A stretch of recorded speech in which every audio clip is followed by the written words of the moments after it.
Fargodome as we close in on kickoff for the 2025 Bison home opener with Southeast Missouri State set to take on the Bison.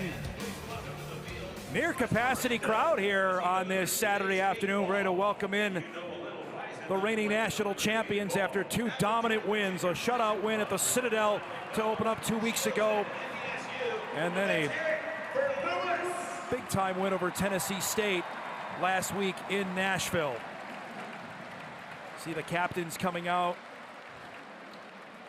Bryce Lance, Logan Kopp, Jackson Dutenheffer, and Cole Payton, the honorary captains today as we get ready for the Kraus-Anderson coin toss. The coin toss going to be performed by one of NDSU's all-time greats, one of Cal Emanuel's former teammates, Colton Hegel, #1 all-time in unassisted tackles in Bison history. The referee today, Mr. Tyler Downs. Part of 4 national championships. Ladies and gentlemen, welcome home, Colton Hegel.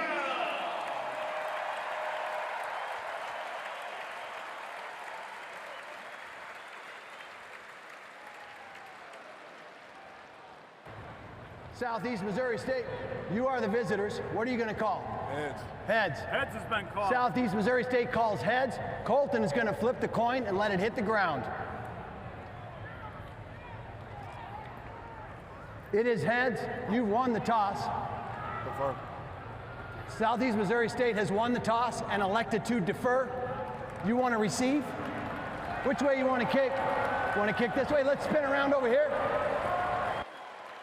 For the third week in a row, the Bison are going to get the football first. Let's go down and meet the third member of our team, Sam Getzinger, with our Peterson Farm Seat Sideline Report. Sam, good afternoon. Hey, good afternoon, Dom. I tell you what, just being down on the sideline here for the pregame festivities, you can tell there's a different buzz in the air here in the Dome today. And with all this added excitement, it comes added distractions for these Bison players. You saw the banner raising. You saw the new jerseys that are going to be debuted today for North Dakota State. Families in town for a lot of these players, and to add to the pomp and circumstance, they're giving out these replica championship rings to the first 3,000 fans, and might I add, they look pretty solid. Now, Coach Polasek realizes that a lot of his players are dealing with these distractions for the first time, so he has laid the challenge down for these guys to have intentional focus on the game and the game only. We'll see if they answer that challenge in a couple hours' time. Guys? That ring looked pretty good on Sam. That's Tom Matukowicz. He is in his 12th season in leading Southeast Missouri State.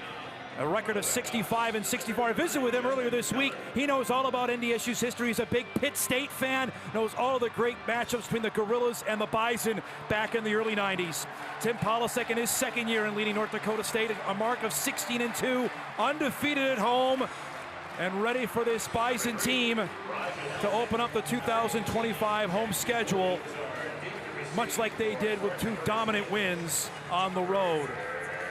Justin Keller is going to put it in the air for Simo, wearing their traditional home jerseys on the road today, since the Bison wearing all white with Raja Nelson and Jackson Williams back deep. Sit back and enjoy this afternoon of Bison football on WDAY as off we go with a kickoff deep into the end zone that won't be returned. And the Bison will start first after the touchback. As you look at this North Dakota State offense, which through the first 2 games of the season has been nearly unstoppable. Keep an eye on the right guard, Griffin Empey. He might actually flex out to right tackle throughout this game. Earlier this week, Polasek told me Empey is the chief ram, the most valuable offensive lineman. Payton has been solid in the first 2 games. Barika Penu with 5 rushing touchdowns through the first 2 games. So NDSU will go to work from its 25-yard line, and Payton will sneak under center for the first snap of the game. Little play action to start. Out of the backfield to hit Finn Diggins, the pride of Perham, rumbling down the sidelines. Diggins, who got hurt against the Citadel, gutting it out with that big knee brace. He gets out to the 44-yard line. It's a gain of 19 as you meet the Simo defense, which is without 2 starters, including McCoy Casey, one of their best at linebacker. Slade Dollar, keep an eye on him, not just because he has a great name. He also had a pick last week against North Alabama.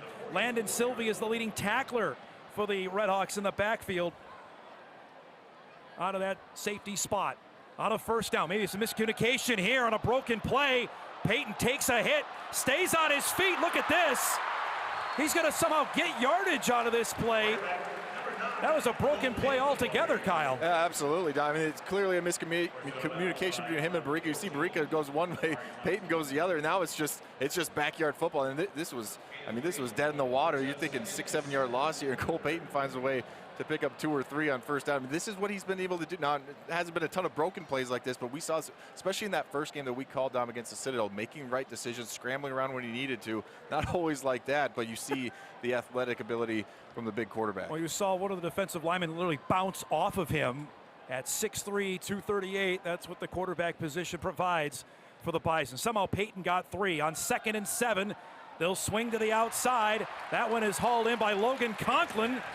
Just shy of first down yardage. Sylvie was in there on the stop for Simo, and it's going to be enough for a Bison first down. Yeah, Logan Conklin, a guy he continues to build a rapport with. A nice little route there, just a little out route. Had Makai Collins on the outside, kind of clear the corner right there, and no one in the flat.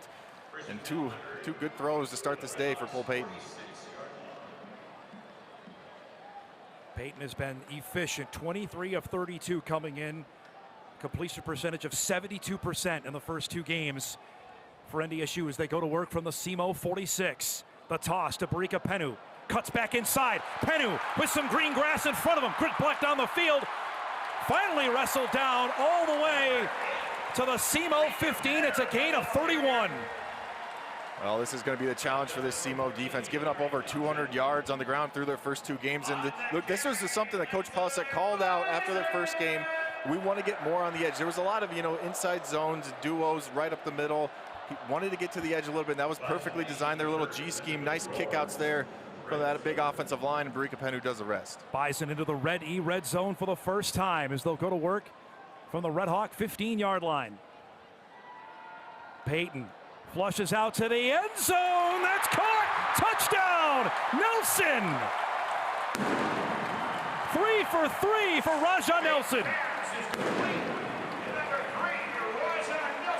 Well, if there's any question if they're being distracted, it doesn't look so on this first drive here, Dom. But I mean, this is perfect, picture perfect here from this NDSU offense. A nice route there, just a little corner route from Raja Nelson, and Cole Payton delivers a strike. He has been really impressive so far through the first 2 weeks, and now really just this one drive here, and really been efficient throwing the football. And you see another good one right there. That might challenge Nelson's catch against the Citadel for a touchdown. 3 games, 3 touchdowns for the 6-year senior. Eli Ozick drills the extra point, and the Bison march down the field. They take just 2 minutes and 45 seconds off the clock to get the opening score of the game.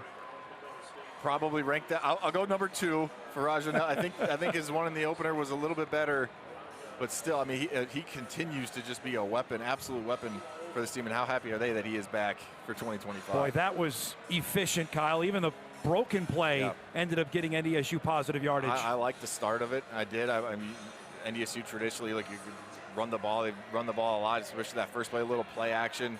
You get Finn Diggins out to the flat. You get the drive started, right? Then the broken play, as you mentioned, you're thinking now you're going to be in second long. You're behind the sticks. Dan Larson's now going in the playbook. All right, what do we got? How do we get back ahead of the sticks? Instead, Cole Payton keeps him on schedule, and then Barica Penu with a nice run, and then, well, Raja Nelson does what he does. Farmers Union Insurance scoring recap. 5 plays, 75 yards, takes 2 minutes and 45 seconds off the clock. Cole Payton with a 15-yard touchdown pass to Raja Nelson. Payton has 3 touchdown passes. All of them have been to, conveniently enough, number 3.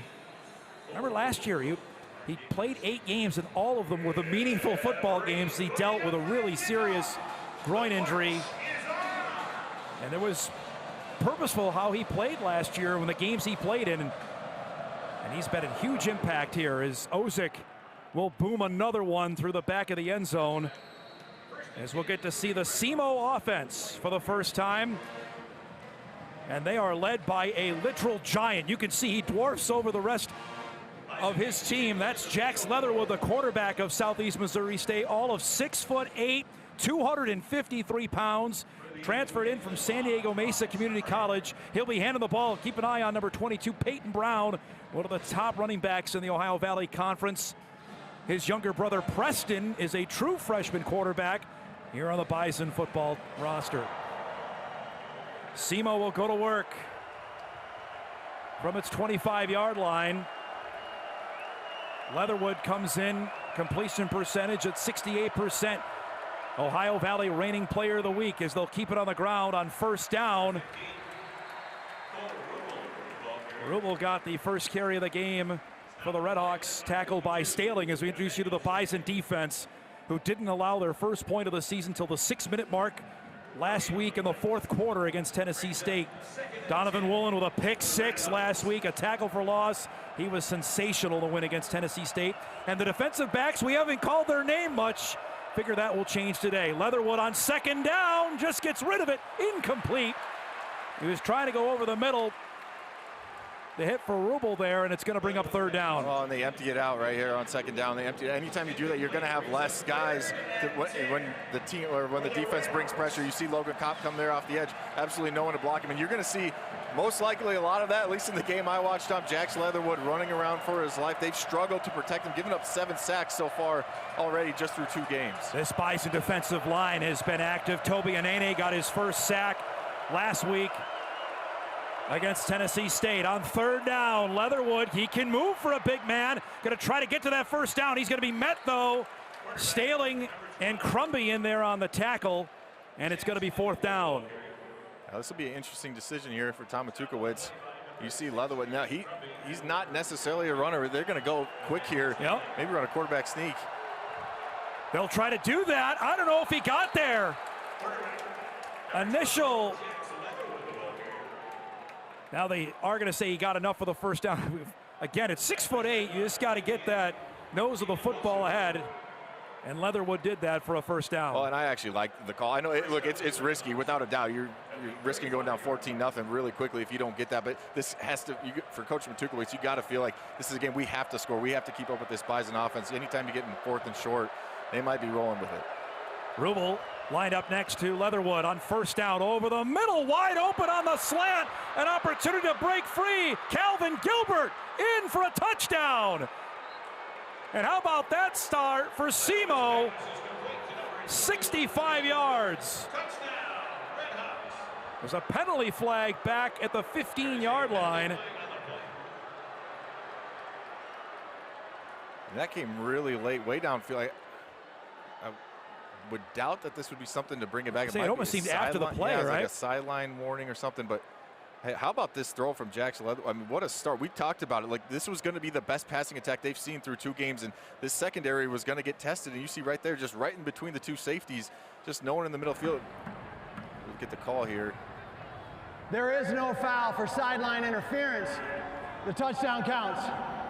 Almost felt like, obviously, that anytime you get someone that wide open, it's almost like you're running cover 2 and Mike linebacker forgot to run the middle of the field. There's something there because you had a receiver streaking wide open down the middle of the field.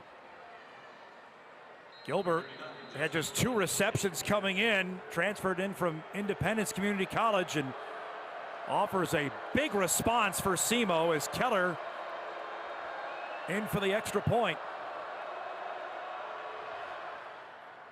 which he drills through. And Southeast Missouri State says we can top that as they answer with a score. 10:37 remaining, opening quarter. We are knotted up at 7.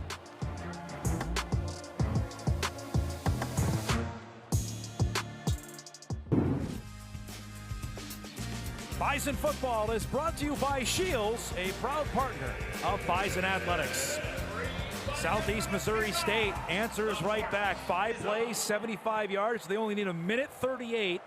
Calvin Gilbert on a 65-yard touchdown reception from Jax Leatherwood.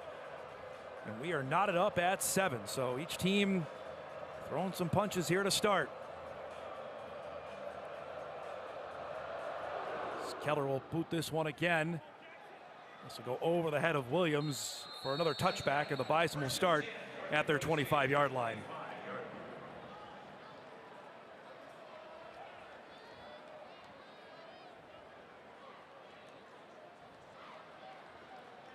This Bison crowd almost a little stunned there after seeing what happened. Well, yeah, I was going to say, I feel like, after, especially with the first 2 games, we kind of thought, oh, okay, here we go again. We this Bison team gets rolling, score a touchdown on the first drive. But Jackson, look, he's averaging 23 completions per game. NDSU, 18 attempts were only thrown against Tennessee State, about 6 in the first game. They just haven't seen a lot of it, and we wanted to see how they respond. So far, not so good. Payton will throw again on first down, zings that to the outside. That's hauled in there. Nelson with another reception.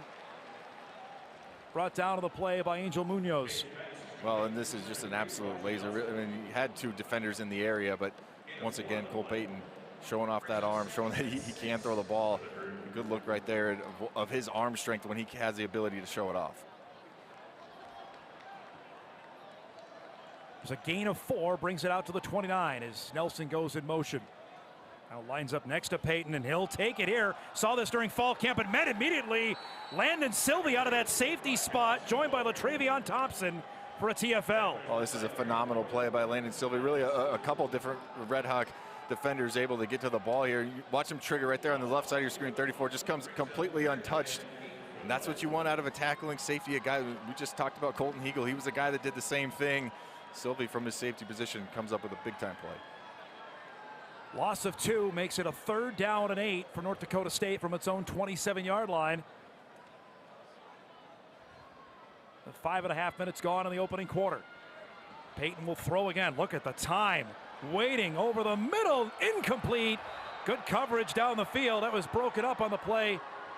Justice Johnson in there, who's all Ohio Valley player, knocks it away from Jackson Williams, and it's going to be 4th down. What a response from this defense. And they go 2-man. Essentially, they got 2 safeties deep, and then it was man-to-man across the board. And there was really nowhere for Cole Payton to go with this ball. No matter where he decided to throw it, it was going to be a tight window. Really good job in that back end of playing that tight man-to-man defense, something they are not afraid to do, and you'll probably see that more throughout the rest of this game. Aaron Bickerton into punt for his 3rd game as a Bison. Good punt here. Fair catch is going to be signaled by Cam Robinson as he'll catch that at the 25, and that's where Simo will begin its 2nd drive. Timeout, 9:11 remaining in the 1st. We're tied at 7.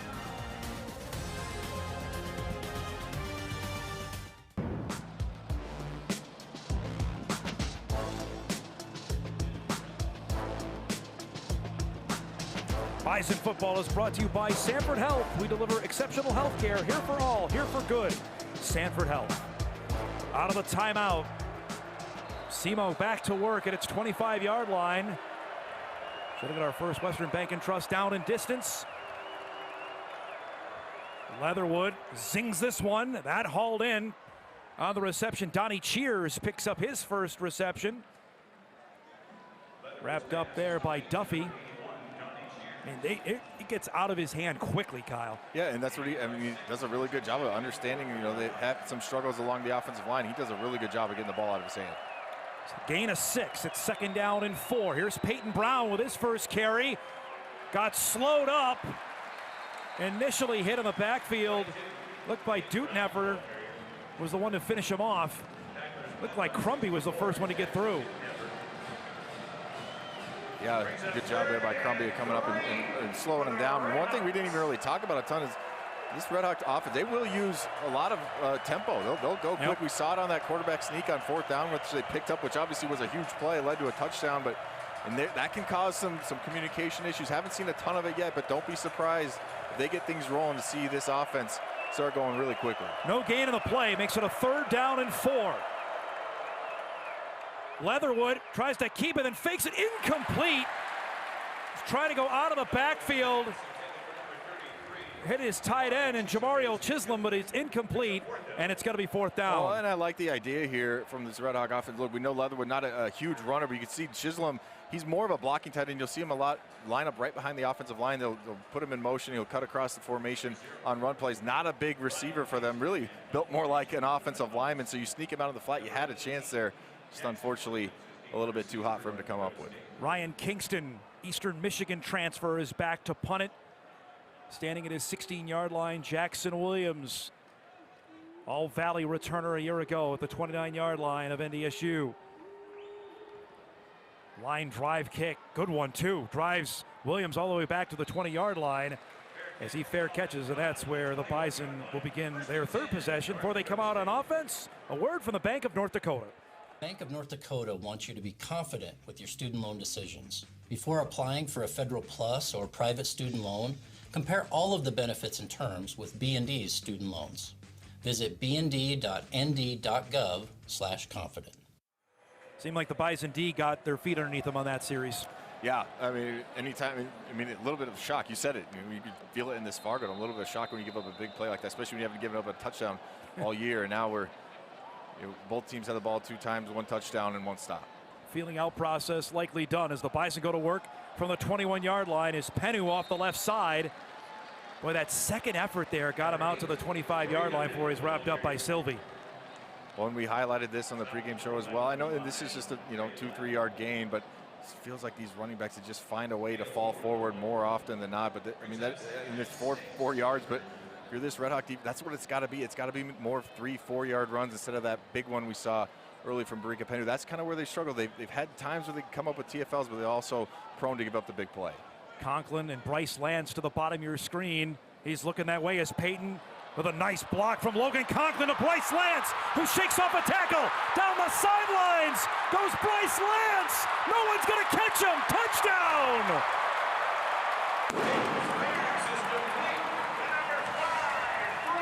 75 yards. Well, and who did he go celebrate with first? Logan Conklin right there. Look at this block right here. Does a nice job of just bringing him free. And then you see the speed from Bryce Lance. I was just going to talk about this a little bit. It's almost like, is he off to a slow start? He had 7 catches through 2 games. No touchdowns after the record-breaking season a year ago. And then you see him show off the speed. You see exactly right there celebrating with the guy that was able to spring him. What a play there from number 5. His first score, as Kyle mentioned, after 17 a year ago. He finds the end zone for the first time this year as Ozick bangs home the extra point. And the big play, Bison strike again. 7:06 to go in the opening quarter. Marshall's own has found the land of 6. It's 14-7, Bison.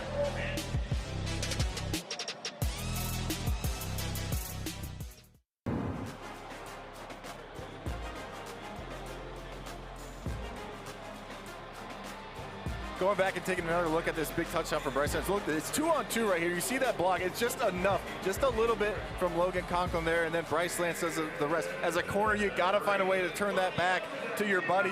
They don't do that, and Bryce Lance takes advantage.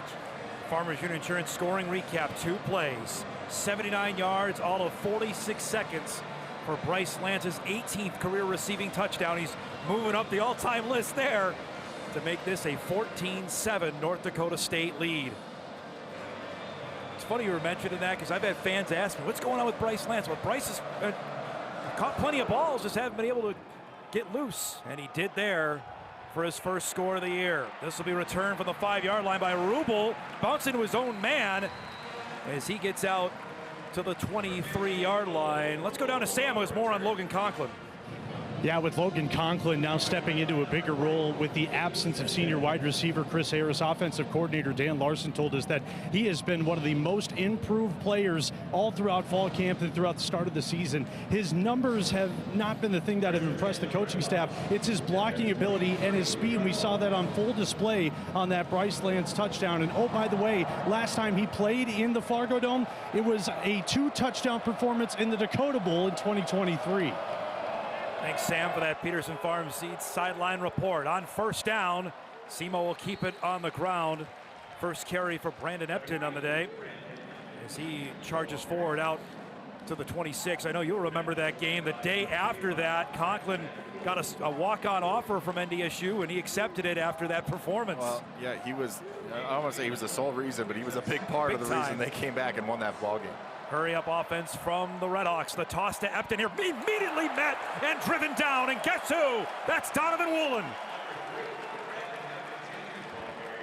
Well, and you see why everyone's talking about Donovan Woolen. It hasn't been a ton of tackles far. He's had a pick 6. He's had a touchdown, almost another touchdown. But this is a phenomenal play of just getting off the block and then meeting the running back right in the chest. I mean, that's how you bring someone down. That's a really good play by number 1. 6'4", 215 pounds, and flying out there. Loss of 2 makes it 3rd down and 8 as you hear the Bison crowd.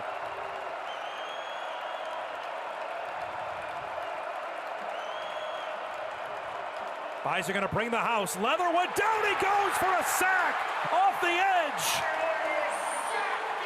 Woolen.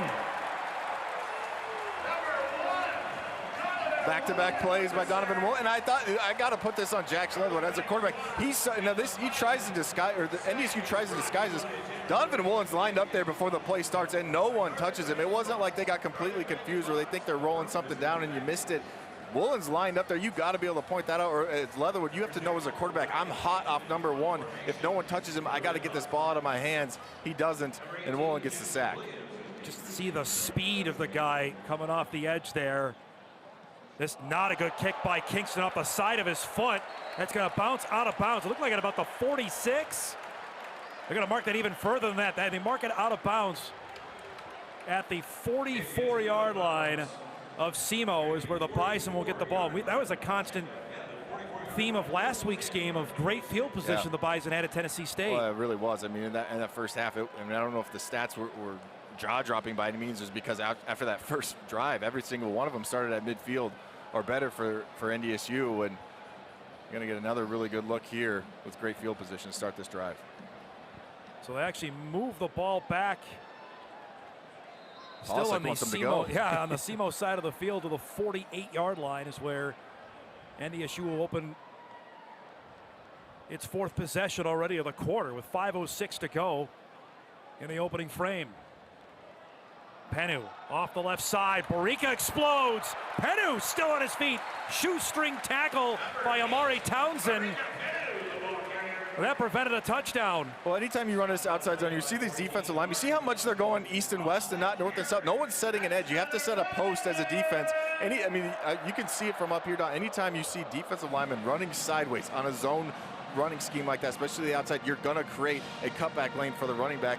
You saw that from up here. You just assume that it's going to be a big gain, and that's exactly what it was. Part of that offensive line shakeup. Griffin Empey out playing right tackle right now, Kyle, as we mentioned in the starting lineups. It's a gain of 11 for Penu, and he gets the carry right again.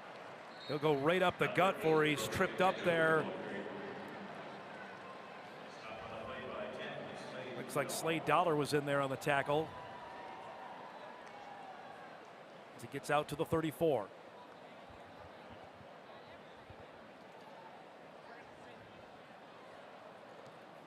$38 points in the season opener, 59 points last week.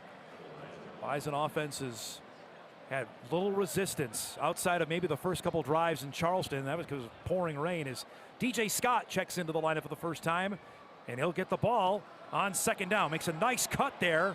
Bounced into the Simo defensive line. Looked like Stephen Loss was there, number 99, which is a good name for a defensive tackle. And it's going to be third down.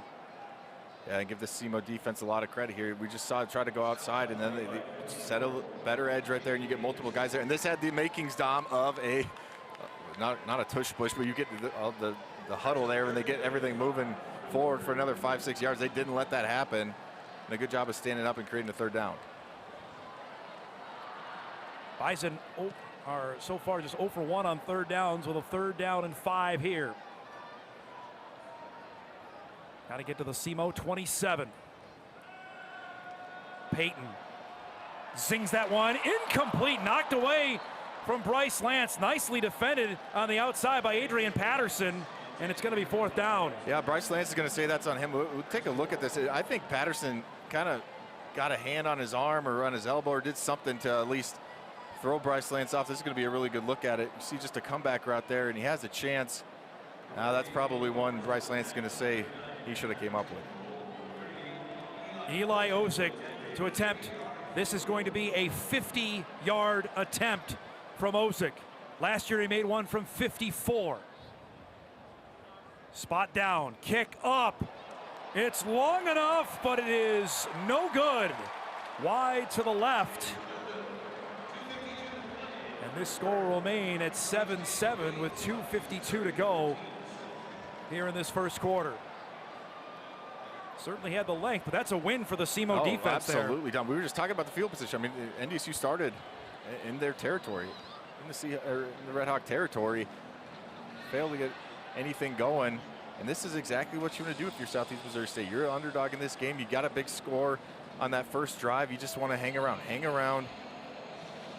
give yourself a chance, especially early on in this game, and that's exactly what they've done. Big win for that defense. Redhawks back out at their own 32-yard line after the missed field goal from Osick. Leatherwood looking to his left now, flushed out of there. He'll keep it and slide down. Woolen helped him to the ground. God, it looked about a yard after all of that. Well, we talked about, like, he's not the biggest runner, but he is a good athlete, a basketball, volleyball player as well. And he can run, not going to do it a ton, but a nice job of Donovan Woolen having eyes on the quarterback there and keeping that to basically no gain. 6'8", 253 pounds. Simo's SID, Jeff Hansa, told me before the game, people ask him all the time, is he really that big? And the answer is yes, as he slings this incomplete, trying to get Cam Pedro there on the outside. Pedro had a big touchdown last week in the win against North Alabama. Well, and he had him there. This is one Leatherwood's going to want back. He just missed him. And this a really good job by Simo's offensive line in the backs picking up the blitz there from NDSU, and they gave him time, and that was just a little bit too low for Cam Pedro, but that is a name we will call out. He took one to the house against North Alabama, as you mentioned, Dom. A really good receiver and returning all-conference player. 94 career receptions for number 0. 3rd down and 10. The Redhawks 0 for 3 on 3rd downs in the game. Leatherwood down. He got crushed there and brought to the ground. Logan Larson was in there to level Leatherwood, and it's going to be 4th down. And unfortunately, if you're a Simo fan, there's just been a lot of these. You've seen your quarterback on his back a ton this year. You see he has to step up away from the pressure, and then a really good job of Logan Larson of fighting off his man and coming around and delivering a hit. And we've seen it, the talent that Leatherwood has when he has some time in the pocket. Missed the one before, but if you're Simo, you got to find a way to protect him better and let him use that height and that arm strength to find some guys downfield. Surprised Larson doesn't have the window washer celebration, since it's his NIL deal, as Sam told us a couple weeks ago. This punt from Kingston will bounce out of bounds. That was slightly better than the last one. They're going to mark this at the Bison 35, and that's where NDSU will get it already for the 5th time in this quarter with 2:03 remaining. It's been a slow-moving quarter, without a doubt. We've seen both teams have the ball several times. Still 2 minutes. We've had games down where it seems like it just flies by, and this one, still here in the first quarter, both teams have the ball multiple times. Bison so far with 2 touchdowns, a punt, and a missed field goal on their 4 possessions in this game. They'll go back to work from the 35. Already 173 total yards of offense for NDSU. Play fake here to Scott. He wants the deep ball for Lance, and he's got him again. Out of bounds. They'll mark it at the 30-yard line. Big time reception. That's a gain of 45. Oh, and I love the play call here from Dan Larson. You go big, heavy personnel. You get everyone from Simo expecting the run, and then you just run a max protect 2-man route there, and just a little corner route type route there from Bryce Lance, and number 9 and number 5 finding their connection here today.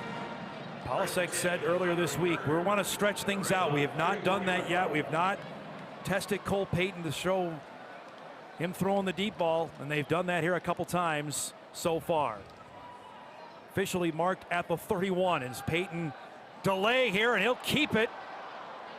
He'll get about a yard before he's brought down from behind.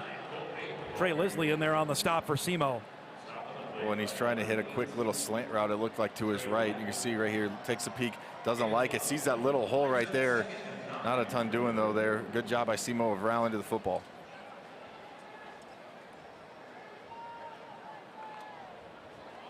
Officially a gain of 1 for the Omaha native. Waited 4 years to become the Bison starting quarterback, and it's been nearly flawless of the first 2+ games. 2nd down and 9. He'll keep it here on a play fake, try to go out of the backfield, and does to Williams. He got a penalty flag thrown as Williams is wrapped up. Initial indication is going to be against the Bison here. Yeah, and I wonder if they're going to get Raja Nelson for a pick here.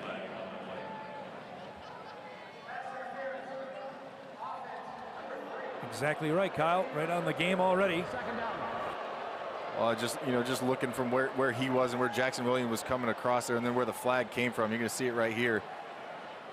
Yeah, he's already blocking well before that ball's ever thrown. and then the flag comes out. So that'll back him up here with a penalty. All the way back now to the Simo 45-yard line. Make it a 2nd down and 24.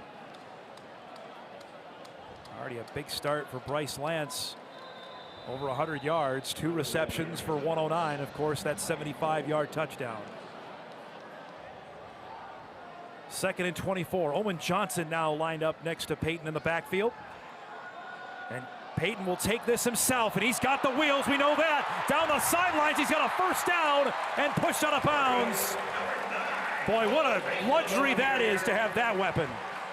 Oh, without a doubt. And I don't know if this is a design draw, but it sure looks like it. You see Owen Johnson does a nice job of picking up the blitz on the outside, and then Cole Payton, once again, he just sees that running lane, and I love the decision there. All you're really trying to do there, and they mark him a little short there, Dom. Looks like he stepped out. He was, at least initially, I thought he was down inside the 20. Well, either way, I'm going to say, you're just trying to get back to a 3rd and manageable, and without a doubt, that's what he was able to do. That'll be the last play of this 1st quarter. Bison going to let the clock run out, and it'll have a 3rd down and 6 to open up the 2nd quarter. Explosive Bison, big play Bison to start this opening quarter. Raja Nelson with his 3rd touchdown. Bryce Lance his 1st at the end of 1. It's North Dakota State 14, Southeast Missouri State 7. You're watching Bison football on WDAY.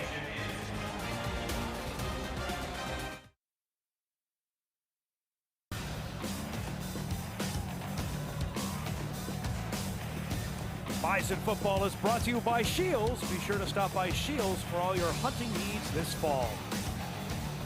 Start of the 2nd quarter, 14-7. North Dakota State with a lead on Simo with Sam Getzinger, Kyle Emanuel, our great crew. So glad to be back inside the Fargodome. I'm Dom Izzo with a 3rd down and 6 for NDSU from the Simo 27. Johnson, the tailback, behind Payton, but he'll take it himself. Cuts back up the field and spun down. Nice tackle on that play by LaTravion Thompson, and it's going to be 4th down. Well, just about to say, it feels like a mini big play, if that makes sense, in this game. We were just looking at the stats, Tom. 226 yards of offense for NDSU, only 14 points to show for it. And give this Simo defense credit. They've stood up when they needed to and forced another field goal attempt. Ozick in, this time from 43 yards out, try to extend the lead. Good hold, kick is up, and this one is true. Ozick bangs home his 3rd made field goal of the season, and just 37 seconds into this 2nd quarter, the Bison have extended their lead now to 17-7. Prior to Simo coming out, we'll step aside for a quick word from Shields.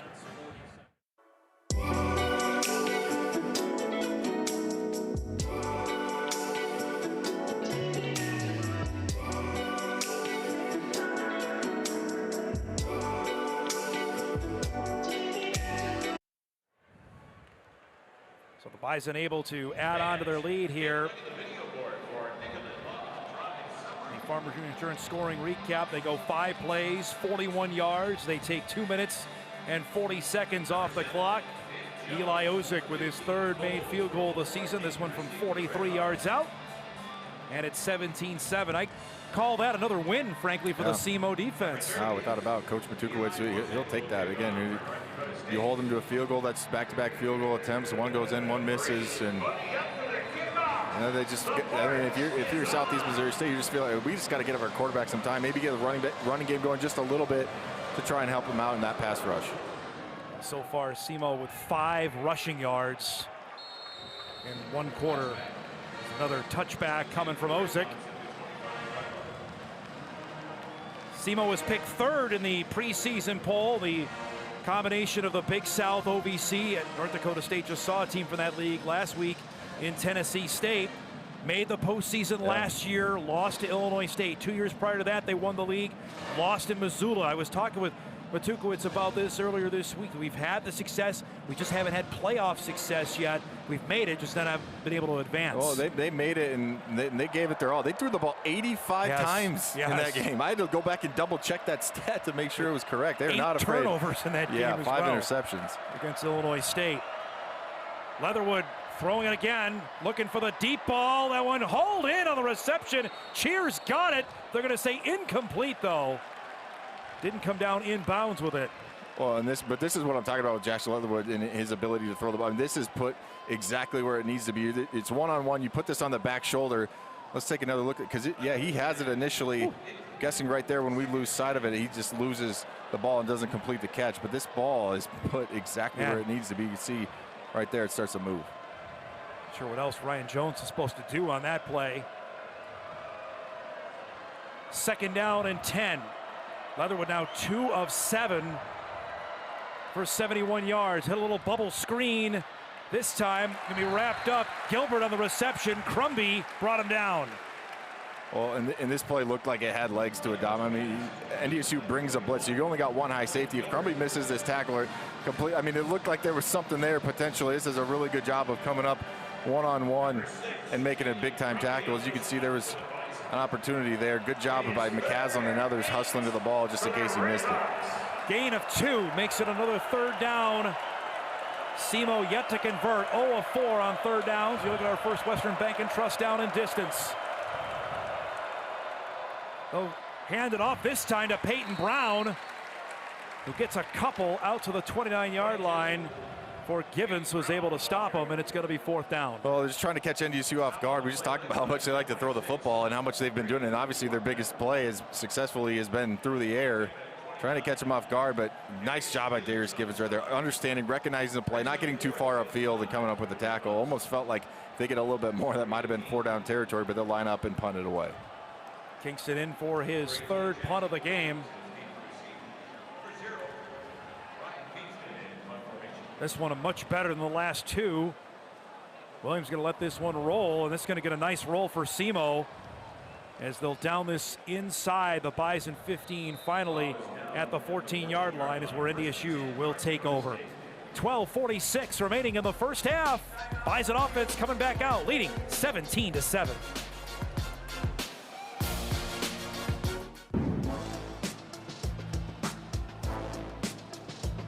17-7, North Dakota State with a lead on Simo. 12:46 to go in the first half. Bison will take over their worst starting field position of the game after the nice punt from Kingston. Got a good roll on that to the 14-yard line.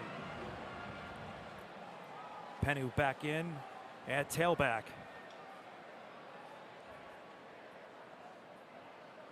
Payton changing things up as they'll throw again here on 1st down. He wants another deep ball. He's got Bryce Lance in stride. He's tiptoes the sideline, out of bounds. Another big-time reception from Bryce Lance.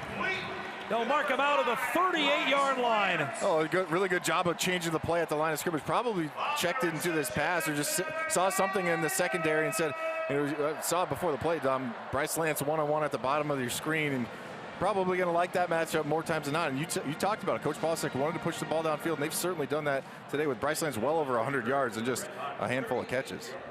48 yards on that one. Flip the field to the Simo 38. Back to Pennu on 1st down. Had a big hole on the left side. Spun down as he gets to the 33. Amari Townsend on the stop for Simo. Well, and this is exactly one. You want 6 yards on 1st down, and you can see, tough to see from this angle, but you could just see every time we're up here from this angle, did you get a hat on a hat? Both sides of the ball. Or did you get out a hat on a hat? Are you allowing the running back to get to that 2nd level before he has to make a cut? And that's exactly what they were able to do there on that 1st down run. Gain of 6. We'll set it up from the Simo 32. Pennu again. Look at this hole. Stiff arm there, drives forward, or Townsend runs him out of bounds.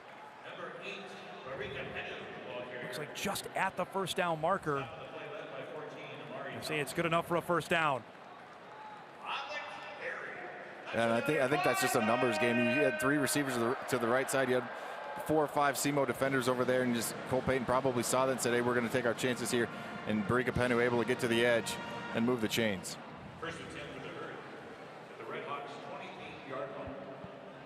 We've played just over a quarter and a half of football. Bryce Lance already has a career receiving day in terms of yardage at 157. His tops last year was the national championship game against Montana State. On a first down, Payton wants the end zone. Touchdown, North Dakota State. Makai Collins.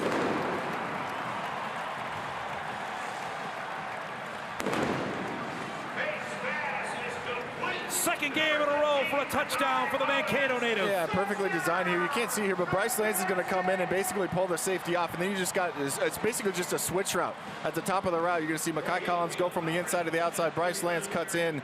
The safety stays with Lance, and now you just got one-on-one. And I keep saying it's not like a broken record, but Cole Payton puts it right on the numbers for an easy pitch and catch. His third touchdown pass in a quarter and 5 minutes for Payton to 3 different receivers.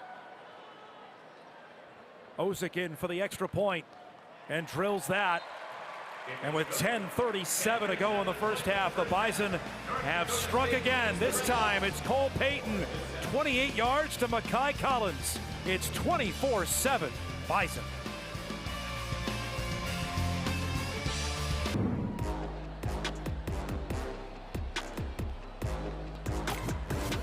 Farmers Union Insurance scoring recap goes 4 plays, 86 yards. Makai Collins, his second touchdown in as many games.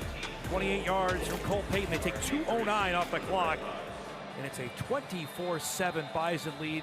Cal, NDSU with 315 total yards of offense. Yeah, they're kind of doing what they want to do right now, and it's almost like they found something or saw something on film where they love that little out corner route. We've seen it out with Rajah Nelson, Bryce Lance, Makai Collins. A couple different times they found success with that same looking route. Ozick with a shorter kickoff. Rubel will field this at the 5.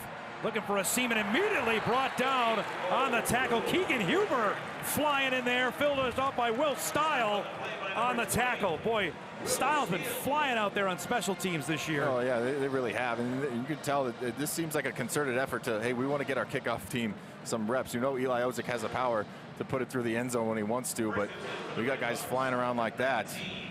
You'll take your chances. Remember, Stile 2 weeks ago nearly blocked a punt at the Citadel. That's right.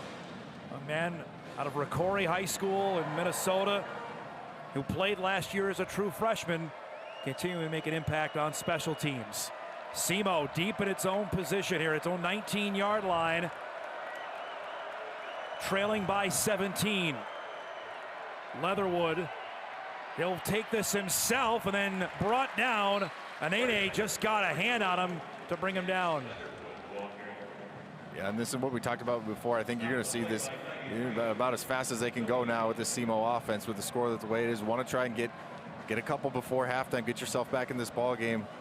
Good job there by NDSU. Sat in that cover 2 shell, had some eyes on him. Nice job by Leatherwood, though, of picking up a few yards on that first down play.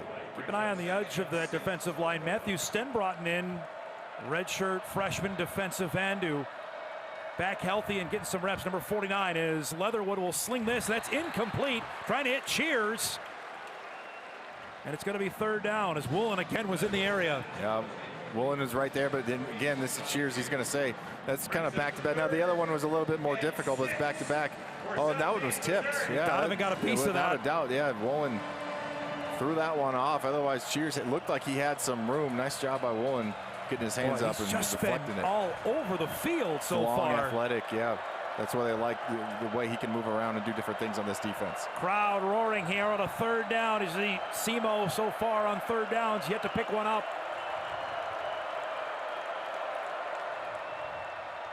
Leatherwood flushed again. He'll take it. Up and ended there on a big tackle. Kopp and Woolen were in on it. It's right at the marker. They're going to say he's short. It's going to be 4th down. Well, you got to admire his competitiveness. Now it looks like they're going to give him the first down. Now they did change it to a 1st down. I mean, talk about a guy going all out, up and over. That is a lot of human going up. That is 6'8", 253, going up in the air, showing off that leaping ability. He's more mobile than you think, and I know you talked about that on Bison game day. That's a much-needed 1st down for the Redhawks. Epton will get the carry as he tries to bounce to the outside. Got some seed, as Brandon Epton. He's going to be pushed out of bounds. They'll mark him out at the 45, and that's the best Simo play in a while, a gain of 16. Oh, watch this, right there on the edge there. He gets right outside. He couldn't tell. He might have been Staling there, trying to set the edge there for NDSU, and that's what I talk about so much now. I play defensive end, so I'm always going to bring up the edge, but anytime you can contain on that defense, you're going to have some seams on the outside, and Epton found it. Epton, Dallas native, transferred in from Hutchinson Community College. He'll get it again on first down, leaping over a guy, and then brought down the freshman. That's Keenan Wilson in there on the tackle for NDSU. Yeah, and we haven't talked a ton about Epton. Kind of they're quicker. They got a little bit of a thunder and lightning thing going at the running back position, and you could see some of his athletic ability if you can get him out in space. But a nice job right there with Keenan Wilson of cutting him down before he can get to the edge. Just a gain of 1. A second down and 9.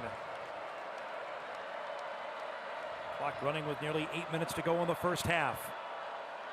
Little pump fake from Leatherwood, wide open as Cheers gets smashed there. Then he dropped the ball, and they're going to say incomplete. Boy, he took an absolute pop. Duffy was in there and forced the ball loose after it looked like Cheers came up with it. Oh, yeah, and it's basically 3 drops now we've seen from Cheers. You see a really good throw here from Leatherwood, right over the top of underneath coverage. But he took a shot and just unable. You have both guys, like Ryan Jones in there.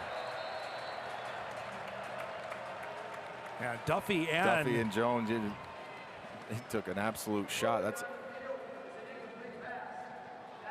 Further review. We're going to have our first review of 2025. We've been 2 games in. We have not had a video review. Replay official today is Tom Hall. And this one, it's going to be interesting. Let's look at it again here. Take a look. So he has the ball. He has possession right there. I don't think it was moving. It might have moved a little bit there. Now his knees are down. Right. And then now, when the ball came out. In terms of completing the catch,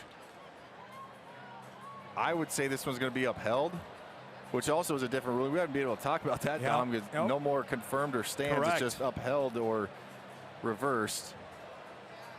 Yeah, there's no more long explanations on that. Let's have a little look here. Where his knees are down, he still has possession there, Kyle.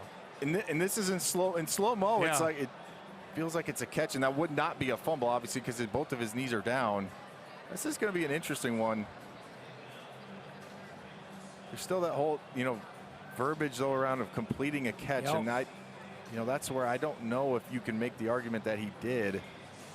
Again, in slow-mo, it looks like he has it for a lot longer. I think in real time, that's bang bang. And now again, remember the ruling on the field was incomplete, so they've got to see enough there to overturn it. The ball's still locked in there by his stomach, then comes out. Yeah, that initial hit from Duffy, it looked like he still maintained position. Because if it's moving there, then I think that's an easy call here. Let's see what the referee's got. Tyler Downs.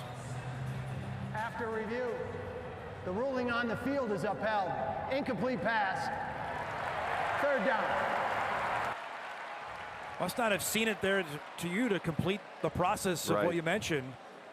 I think it was close. Yeah. As you take one more look at it, I think it's close. It's got to be another moving, split second. Guess, yeah, maybe? I think when he brings his left hand in there, it almost looks like he almost knocked it out of his own hands. Boy, that's a big call there, because if you get it, you've picked up 20-some-odd yards. You're on the Bison side of the field. As it is, it's a 3rd down and 9 after the incomplete.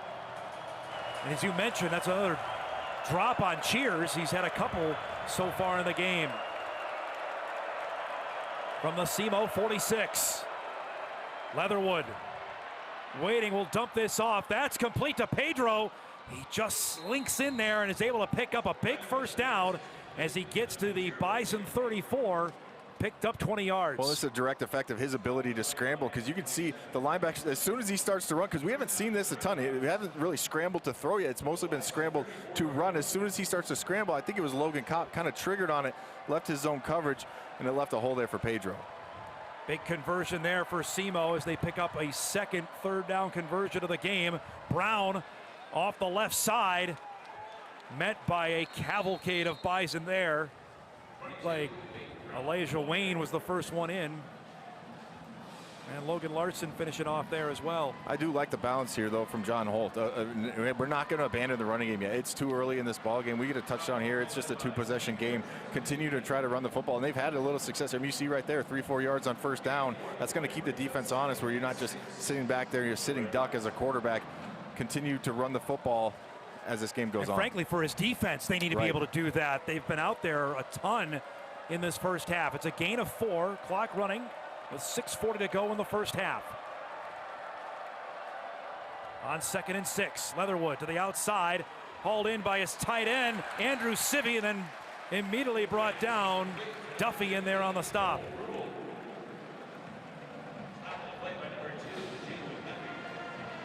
Good job here by Jalen Duffy. You can see him just kind of sling this out in the flat. This is, again, just one-on-one. You see him trip there, but not giving up on the play and coming up with the shoelace to bring him down and force a 3rd and long.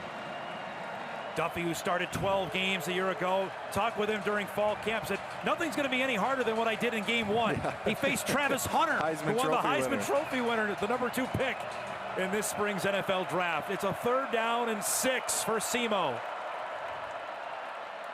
Leatherwood with time, got a man, got cheers, incomplete, a lot of contact, and a late flag. He and Duffy were mixed up there, and it's going to be pass interference. Well, I don't know about that one, Don. I mean, we'll take another look at it. They were locked up. There was some hand fighting going back and forth, but that looked like Cheers just tripped. Let's see if you can see it right here. And I don't see it there. Like he tripped over his own feet. I mean, he's pushing off. Duffy's got some contact, but not nearly enough to warrant a flag, in my opinion. Let's see if they talk about this and pick it up. Pass interference. Defense, number 2. 15-yard penalty. Automatic. First down. Now, from our angle there, it looked like just that Cheers tripped. Yeah, that was, I mean, that's a perfect angle of it. You can see, watch 81, right side of your screen. Now, there's a little bit of a grab. A tiny tug. If you call defensive holding, maybe I could understand that, but obviously the crowd not thrilled with that as they see the replays here inside this building. Well, and the reason I don't like that, if he doesn't fall there, which obviously he fell on his own accord, if he doesn't fall, there's no way that flag comes out, and that's why I don't like that call. Simo into the red zone here with a 1st down and 10 for the Bison 16. Brown evades one tackler, then swallowed up. Wilson flying in there to make the tackle. 22.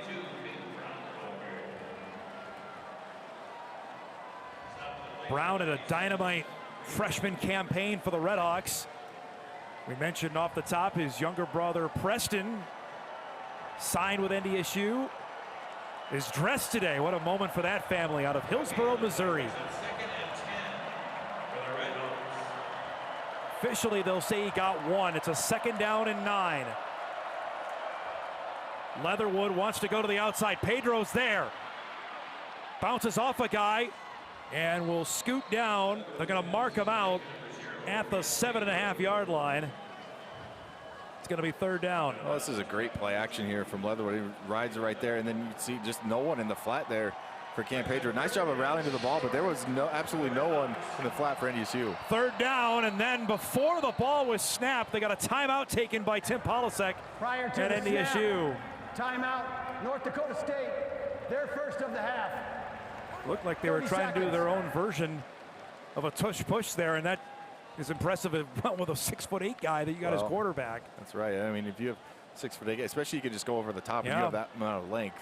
You see the tip of that football to get past the chains. And that's a good weapon for John Holt, the offensive coordinator for Simo, to have in his back pocket. No, they have the touchdown, Kyle, but by far this is Simo's best drive they've had at this game. Yeah, most consistent, right?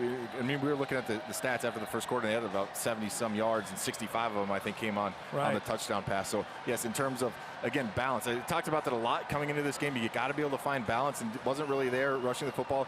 It hasn't been overly impressive, but it's been enough. They ran the ball to keep NDSU offense, honest defensively.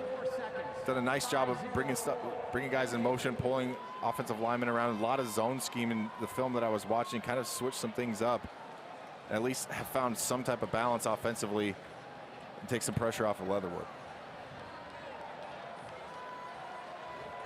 They added a couple seconds back on the game clock here. So it's 3rd down and officially 1 from the Bison 7.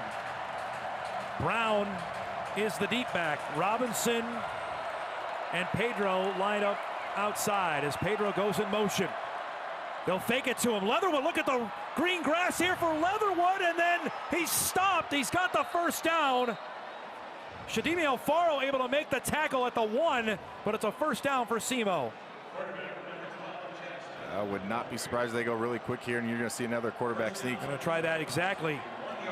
Leatherwood under center. They'll hand it to Brown, trying to leap in.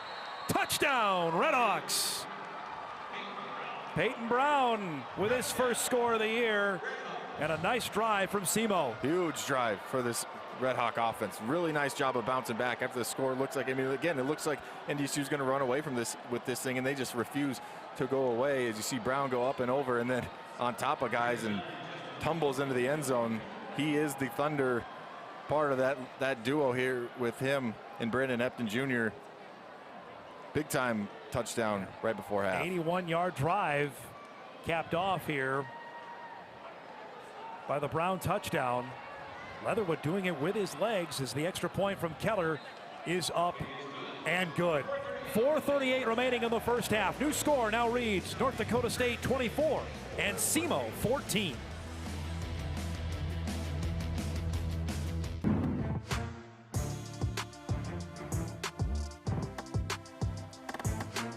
What a drive there by Simo as they respond. They go 13 plays, 81 yards, 5 minutes and 55 seconds, capped off by Payton Brown's first touchdown of the season to cut this to a 24-14 score. Kyle mentioned it. That was a much badly needed drive there from the Redhawks, especially just to give their defense a little bit of a break, considering the Bison already have 315 total yards of offense.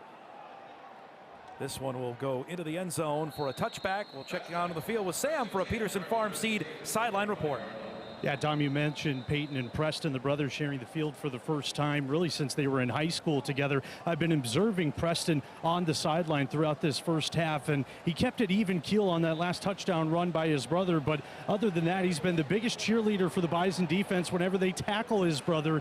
And I am impressed with the true freshman's ability to make the most of this opportunity and have plenty of conversations with Cole Payton and Nathan Hayes and break down what they've been seeing on the field here in this first half. He is wearing 36. He's a quarterback. They also may move him to safety. It's a conversation that's going to be coming in the coming months, but they really love his athleticism. Bison will take over the 25 as Penu sheds a couple of tackles before he's spun down by Sylvie as he gets out to the 27-yard line and a gain of 2.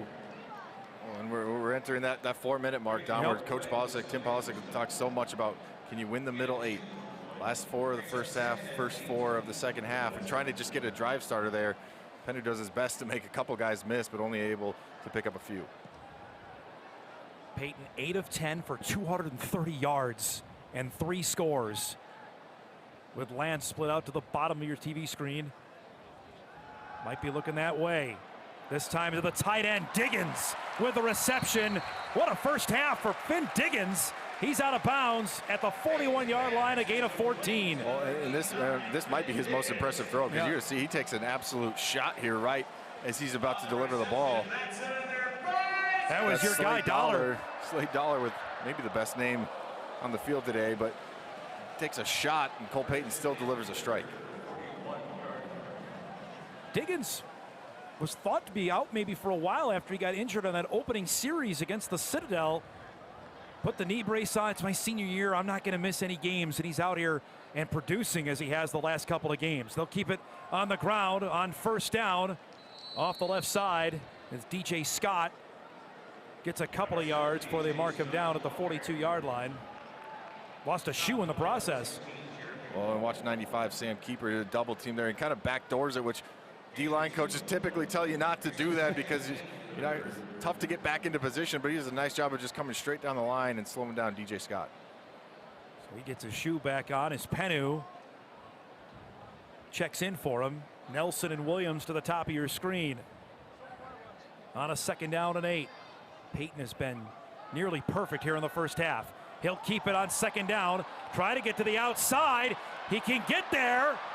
He'll get a couple extra yards before he's pushed out of bounds. Looked like Jeremy Walton in there on the tackle, number 16 for Simo.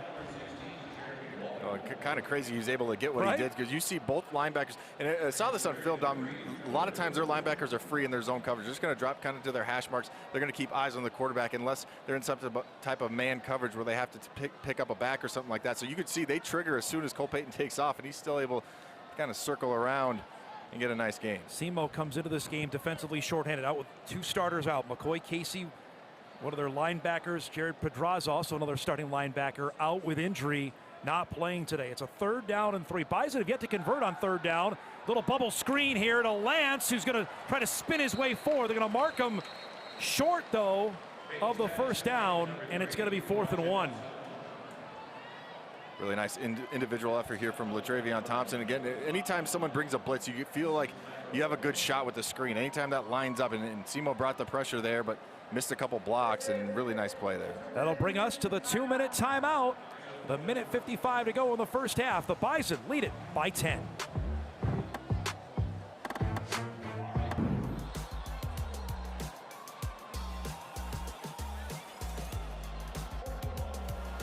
Stay tuned, everybody, for the Proceed halftime report. Sam gets here coming up. Highlights, scores from around the country on a busy college football Saturday. Week number 3. It's a 4th and 1. Bison offense is staying on the field right at the midfield stripe. Got to get to the Simo 49. Payton.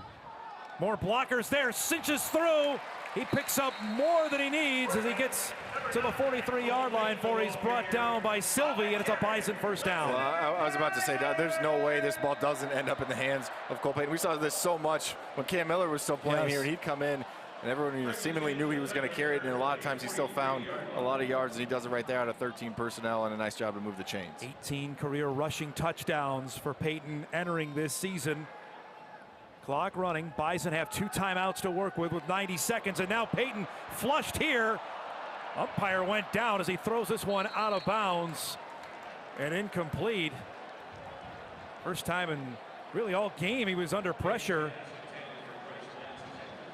That was Ja'Kias Brown in there with the quarterback hurry. Yeah, it's pretty much immediate. I mean, you can see it does a nice job of just to get away from it. Oh, umpire went down. Yeah, tough deal with the almost umpire. Took him out. But a good job just to scramble away and throw that one away and live to fight another day. 2nd down and 10, exactly 90 seconds to go in the 1st half. Bison, as I mentioned, with 2 timeouts to work with. Payton, look at the time. Now he's swallowed up, and he's going to be brought down on the play. Good D that time from the Redhawks. They were able to get to Payton. Looked like Thompson was in there again, who's been flying around the football. Yeah, and Trey Lidgley as well. You can see him on the left side of your screen, just power rush Bo Johnson right back in to the lap of the quarterback. A couple different guys there able to get to complete. Looked like a nice pocket, and then it collapsed on him. Had the time, but ends up being a loss of 8.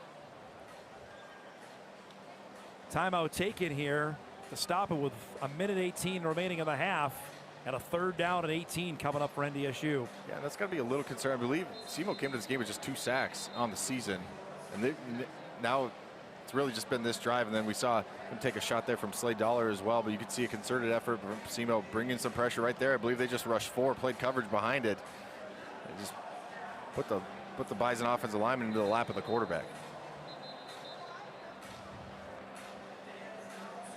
Simo called timeout there, so used one of its 3 timeouts, so they have 2 remaining.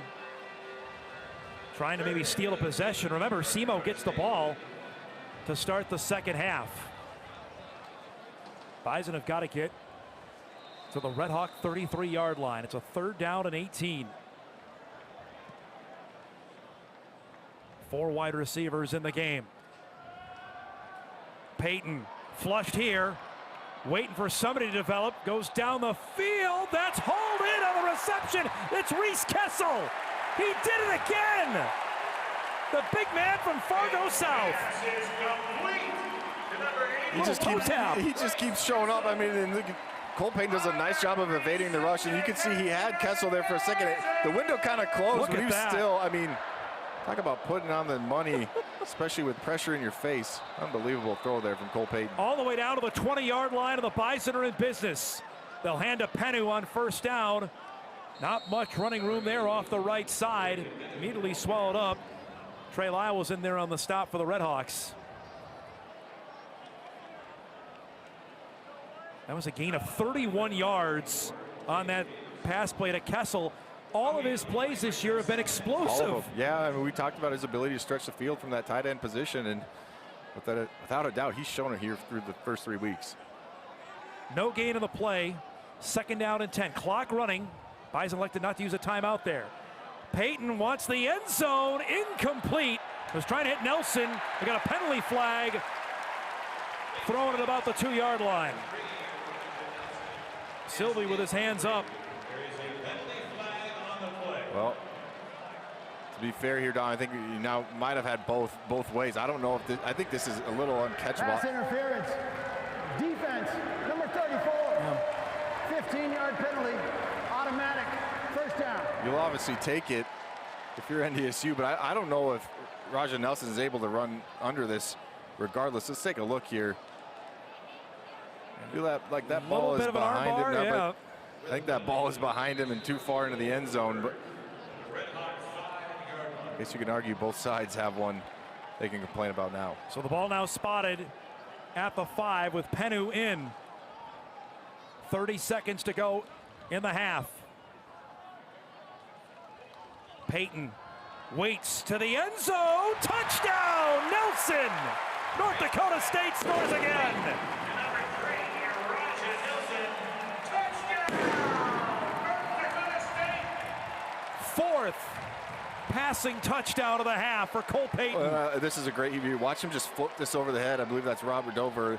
Or sorry, excuse me, that's 54. Jaden Davis just floats it over the head of the linebacker, and good patience there from Raja Nelson to let that route develop, and then Payton floats it right over the top of him. 4 touchdowns in the first 3 games for the Lakeville North product. We got a penalty flag. There is no foul on the play for unsportsmanlike conduct. The result of the play is a touchdown. Point after try. What do you say about the first half Cole Payton has had here, Kyle? 12 of 15, 282 yards, 4 touchdowns. Well, it's unbelievable. I mean, look, I thought he'd probably have a good game. We saw in the first 2 weeks, but I really thought this was going to be a running backs game. We talked about it. Simo came in giving up over 200 yards on the ground, but really it's been Cole Payton and these wide receivers taking advantage. And the middle 8 goes to the Bison again here. It looked dire on 3rd and 18, and Reese Kessel bails him out with a 31-yard reception on a 3rd and 18. Yeah, you see this here again. There's just a little crossing route. Against zone, crossing route's not great against zone defense, but you can wait and you can be patient in the pocket, let the route develop. A really nice job there from Cole Payton once again, and he has had an outstanding half. Farmers Union Insurance scoring recap here for the Bison. They go 11 plays, 75 yards, take 4:13 off the clock. Capped off by a Payton to Raja Nelson 5-yard touchdown, helped out by the pass interference penalty. And North Dakota State has 31 first half points. You never know when there's, I mean, we'll see how this game plays out. Obviously, there's still a ton of time left, but with that 3rd and 18, I mean, you're looking at staring down, getting the ball back to Simo, potentially with the chance to go down and score and make this game really interesting. Instead, you pick it up. I mean, that's 3rd and forever. There's no way you're expecting to pick that up. You're probably just trying to complete the pass to keep the clock running or make them burn a timeout. Instead, you convert, you score a touchdown, and all of a sudden, the score looks a lot different. Or maybe get 15 and give Ozick a chance for a long field goal, right? Instead, they get it and then some. Heck of a job by Kessel, a toe tap there to stay in bounds. As Ozick booms another one, and Simo will get 25 seconds to work with from their 25-yard line. This is the first of back-to-back games for the Redhawks against Missouri Valley opponents. Next week, they've got the battle for the wheel with Southern Illinois. That is a long-time rivalry that has had some absolute barn burners. And the winner of that game over the last few years, the winner has made the FCS playoffs. The loser is not. Yeah, we forget this is a team that was 9-4 a year ago. We talked about it, right? They made the playoffs, and this has been a really good program over the last couple of years. And yeah, you're right, has had some absolute battles down there with the Salukis. Simo out of Cape Girardeau, Missouri. Coach Matukowicz told me we recruit basically out of 4 separate states. It's where we get our players from. As we get a whistle here. Delay a game. Offense. 5-yard penalty. First down. We'll hear from head coach Tim Polasek coming off the field with Sam Getzinger here in just a few minutes. Proceed halftime report coming up. Some interesting games going on around FCS football. We'll get you update on some scores from around the country.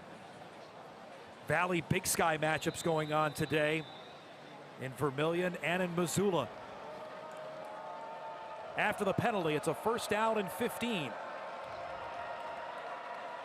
Keep it on the ground with Rubel, and boy, he ain't going nowhere there.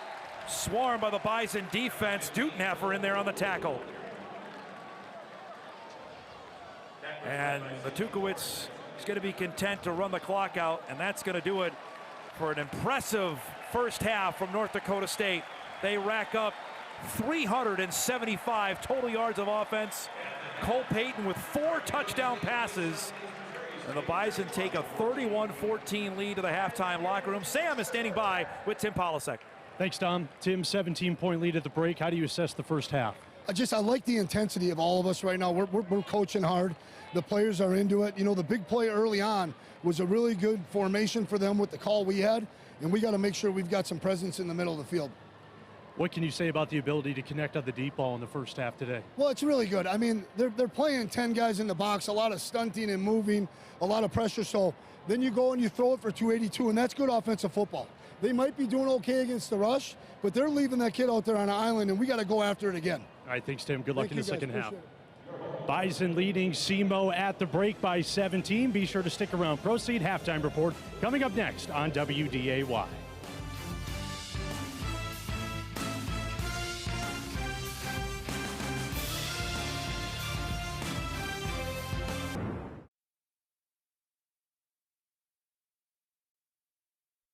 Welcome to the Proceed Halftime Report.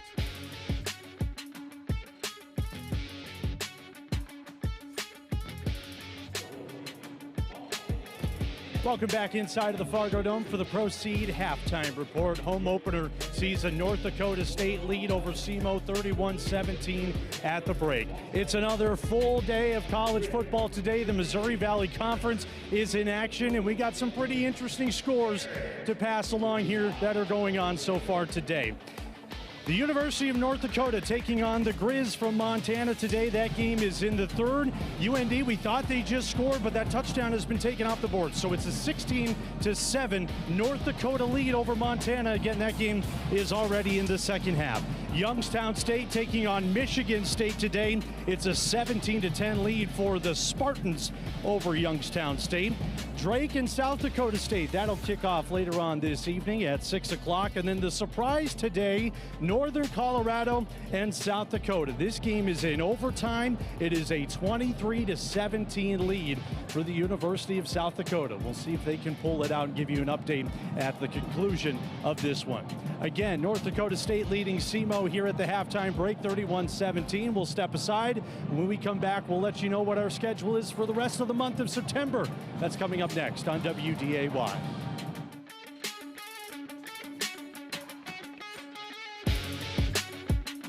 Dakota State leading Simo at the Proceed halftime break, 31-14. Hey, a reminder for you, the Bison are not in action next week. NDSU has a bye the week before conference play starts. But after the short break, NDSU is back here in the Dome against South Dakota to start Missouri Valley play. So mark that on your calendar, September 27th. It's homecoming, folks. And we'll also have Bison game day for you on September 27th, 10 in the morning. And note the kickoff as well, 1 o'clock start time for that. And we'll have the game for you on WDAY.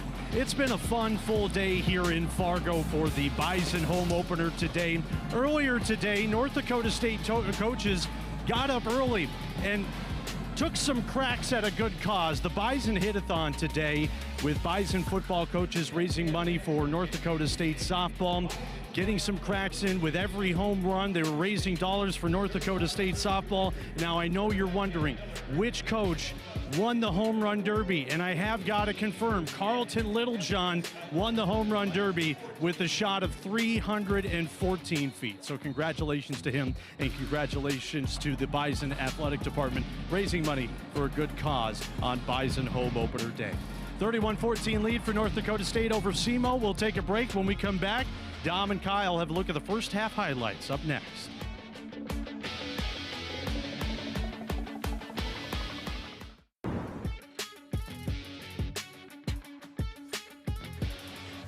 Back here on the Proceed Halftime Report, North Dakota State, a dominant offensive first half, leading Southeast Missouri State 31-14. Back with Kyle Emanuel, I'm Dom Izzo. NDSU set the tone early in this game. Offensively wise, wanted to see Cole Payton go out and throw it. He certainly did that in the first half. Without a doubt. We thought NDSU would be able to run the ball a little more effectively in this game. Now they've had their moments with Barika Penu, but without a doubt, it's been Cole Payton. He's been under pressure, too. It's not like he's just sitting back there. He's had some pressure in his face. He's delivered some strikes, 4 touchdowns in the first half. They came right down the field, their opening drive with a great throw from Payton, hit Raja Nelson for the first score of the game. And you're going to see this exact same route a couple different times, but I love this view right here. Raja Nelson with another diving touchdown catch, the second one we've seen so far this year. His third of the season, but Simo answered right back, just a little slant play. We heard Tim Polasek talk about this with Sam Getzinger, talked about, they got into a formation and kind of confused the secondary, no one in the middle of the field, but Donovan Woolen responded. We saw him come off the edge, we believe just the 1 sack in the first half, but they were in the face of Leatherwood the entire game. Woolen, who had a pick 6 last week, then a big-time hit there from Logan Larson, the window washer, to get to him, and then the Bryce Lance show took over. Good block right there from Logan Conklin. They don't keep the outside. Simo defense doesn't, and then we see Bryce Lance, the breakaway speed, running away from people. A phenomenal play and a good way to get back on the board after that touchdown from Simo. It's 17-7 at this point when Payton hits his 3rd touchdown of the half, this time to Mekhi Collins. Yeah, again, a similar route, a little switch right there with Bryce Lance and Mekhi Collins, and you find him wide open in the corner of the end zone. Simo put its best drive of the game together as they put a 13-play, 81-yard drive capped off by a Peyton Brown touchdown, and then NDSU goes right down and scores before the end of the half. And I love this. Again, we talked about it at the end of the half. Crossing route against zone, not great, but good patience from Cole Payton and floats it right over the top of the linebacker. 375 total yards of offense for NDSU. Payton with 4 touchdown passes. That's an electric half offensively. They hold Simo to just 45 yards rushing. That is about as dominant a first half as you'd hope, and Bison are looking to keep this train running in the second half. We come back, we'll have the second half kickoff here from Gate City Bank Field of the Fargodome at halftime. North Dakota State leading it 31-14.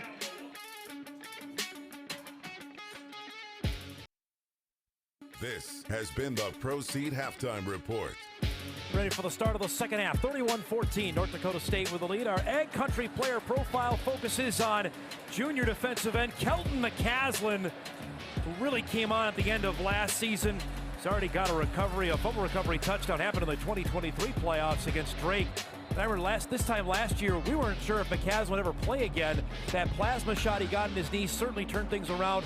He's been a force at the defensive end spot. Yeah, battle back, earned that starting spot alongside the guy right there, 93, Toby Nene, and so far been pretty dominant force along that defensive line to start this 2025 season. Let's go check down on the sideline report with Sam.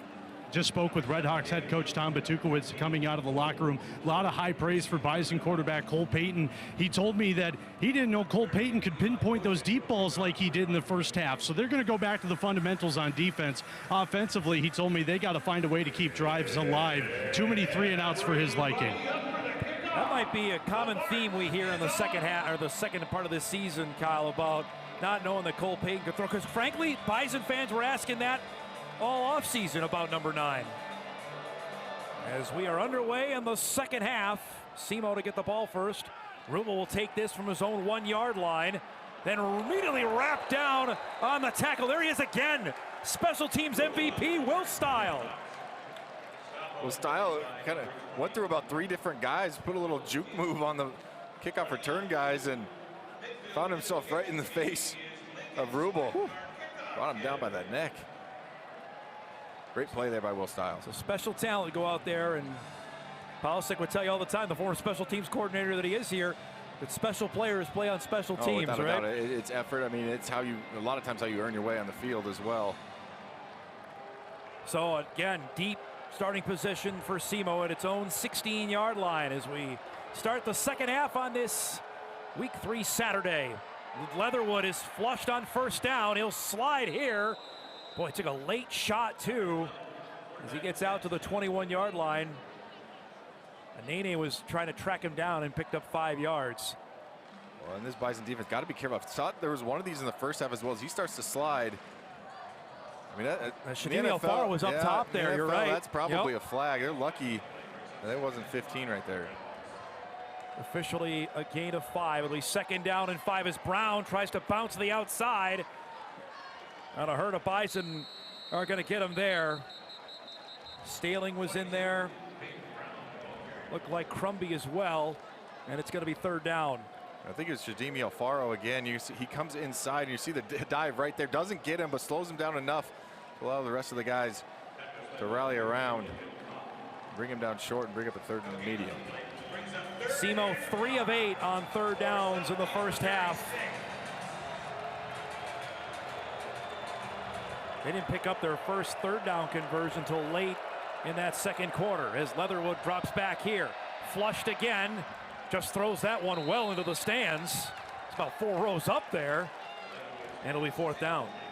Just no time for Leatherwood in the pocket, trying to scan through a couple different options. There goes his first, second, third option, comes back, and then we just talked about them, both of them, Kelton McCaslin and Toby Nene, both of them in the face of Leatherwood, just forced to throw that one into the first row of the stands. It's called good producing when the guy we feature almost comes in and gets a sack there. It's going to be fourth down, and Kingston into punt. So far, 4 punts today, averaging nearly 42 yards. His last one was his best one. Got some roll on that because his first couple were real struggles here. End over end kick here. That's going to take a moderate Simo bounce and be downed at the Bison 34-yard line, and that's where NDSU will take over for the first time in the second half. 13:27 to go in the third. Bison up 31-14.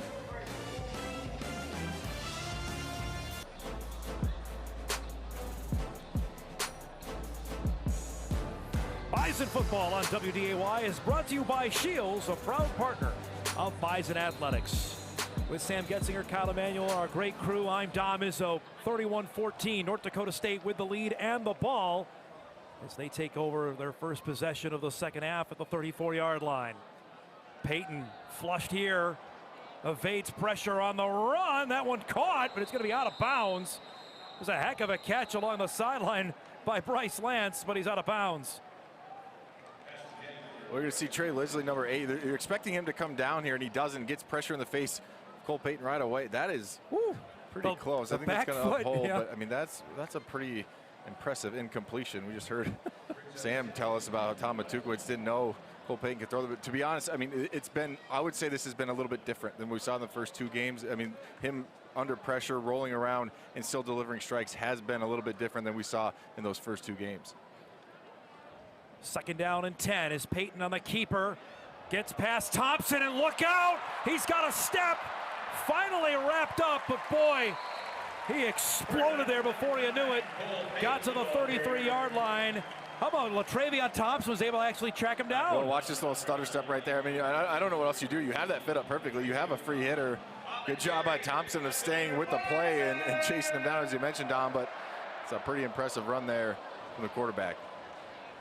On first down, Penu bounces inside, ran right in. Sylvie was in there first again, the leading tackler for Simo. Penu contacted him at the 25 and a gain of 8. It's officially 33, by the way, there for Payton. Yeah, and I'm very curious to see how the Simo defense reacts. And we heard, again, Tom Matukowicz talking about we didn't know he could throw the ball. They were playing a lot of 9, 10-man boxes. We heard Tim Polasek say as he was walking off in the halftime, really a concerted effort to try and take away that run, and Cole Payton took advantage of it. How do they react? How do they adjust coming into halftime, and does that allow Barika Penu to get going? Second down and 2. Penu the deep back. He'll get it again, this time off the right side. Spun down and then finished off on the play. Sylvie was the one to finish him off. And it's going to be third down. Well, he talked about it. You see, I think that's Townsend right there, number 14, come through and just untouched, and a really good fit there Comes up with a really nice tackle. Again, it's one of those things you got to adjust. You can't let Cole Payton pick you apart for 280 yards and 4 touchdowns, but at the same time, you can't let this Bison run game get going. It's going to be a kind of back and forth here for Simo and DC Ricky Coon. Bison 1 of 5 on 3rd downs. You see our First Western Bank and Trust down in distance for the 3rd down and 2. Payton slings that, nearly intercepted. Broken up on the play. That was Munoz in there, and it's going to be 4th down. Tried to force one into Lance. Yeah, there's, you know, man coverage there, and you just try to hit the little slant play, and it looks like Eli Ozik's going to come out for another field goal attempt. Just really good coverage there by 18. This will be a 43-yard attempt from Ozik. 1 of 2 on the day. Missed from 50 earlier.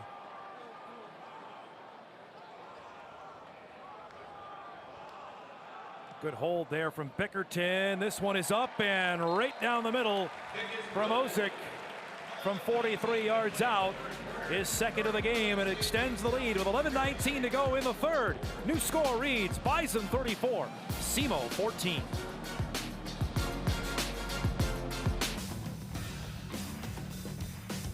Bison football is brought to you by Sanford Health. We deliver exceptional health care here for all, here for good. Sanford Health. Farmers Union Insurance scoring recap. North Dakota State goes 6 plays, 41 yards. They take 2:08 off the clock. Eli Ozik's 2nd made field goal of the game, this time from 43 yards out, makes this a 34-14 Bison lead.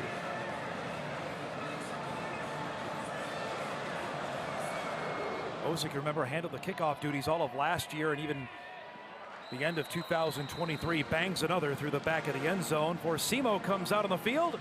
Step aside for a word from the Bank of North Dakota. Get a boost in savings when you enroll with College Save. Simply opt in for College Save's match programs for newborns, kindergartners, and children up to 15 years old, with only one of them based on income. Visit collegesaveforyou.com to enroll today. 11:19 to go, 3rd quarter. Simo back out on offense, 151 total yards for the Redhawks. As we mentioned earlier, they get ready for rivalry game next week with Southern Illinois. Bison, as Sam mentioned earlier, have their bye week. Stark contrast to last year as we get some movement here before the snap. Looked like the left tackle moved on Simo. That'd be Rashad Turner. Big number 77 there. Hard to miss a 6'5", 330-pound guy moving up front. Tyler Downs, our referee. False start. Offense. Number 75. 5-yard penalty. 1st down. Actually, Kobe Williams on the false start. Mentioned it earlier. Bison played 9 straight games last year before they had the bye. And I remember Tim Polisic telling us, just got to get to the bye. This is more normal, Kyle, with the bye week coming after 3 games. After the penalty, it's a 1st down and 15. Leatherwood under pressure, and down he goes! Jackson Dutenheffer.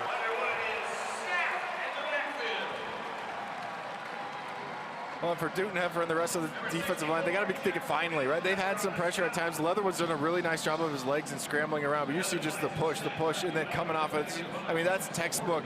As a defensive lineman, you want to push, you get pressure in the face of the quarterback so he doesn't feel like he can step up and then just come off the block. Beautifully done there by Jackson Dutenheffer. The pride of Mandan with his 1st sack of the season, named a team captain before the year began. Pushes Simo back another 5. It's 2nd down and 20 after the sack. Leatherwood will go to the outside. That's dropped, and that's another drop. This time Cam Robinson can't corral it. They've had a bunch of those so far. Yeah, and we saw Donnie Cheers have a couple of them in the 1st half. Now I will say, took a shot on a couple of them. This is one. I mean, now this is going to be a pretty nominal game anyway, regardless. But yeah, they've had the drop bug a little bit here today, this afternoon in Fargodome. 3rd and a mile. Bison crowd that stayed around is cheering loudly here with 10.5 remaining in the 3rd. Here in the 2025 home opener. Epton is the back. 3 receivers to the bottom of your screen. That's slung out to the tight end, and Chisholm, he gets out to the 25. He picked up 10, but it's going to be 4th down. Well, you know, it's interesting play call. I was expecting some type of draw, maybe a screen to give yourself maybe a look at a 4th and short. I mean, Chisholm's mostly a blocking tight end. We call him out. He's about 6 foot, 270 pounds, a big tight end there, and it's basically just, hey, we're just going to dump this off and get a few yards and punt it away. A little surprising there by the play call. Had 2 receptions coming in all season. Is Kingston back for his 6th punt of the game.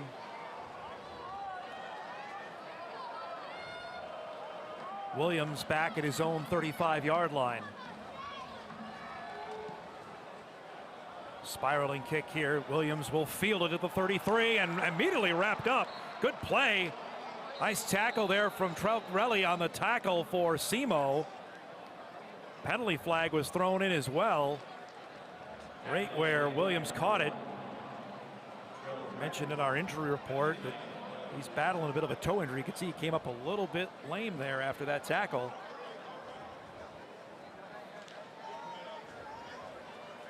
We'll get this sorted out.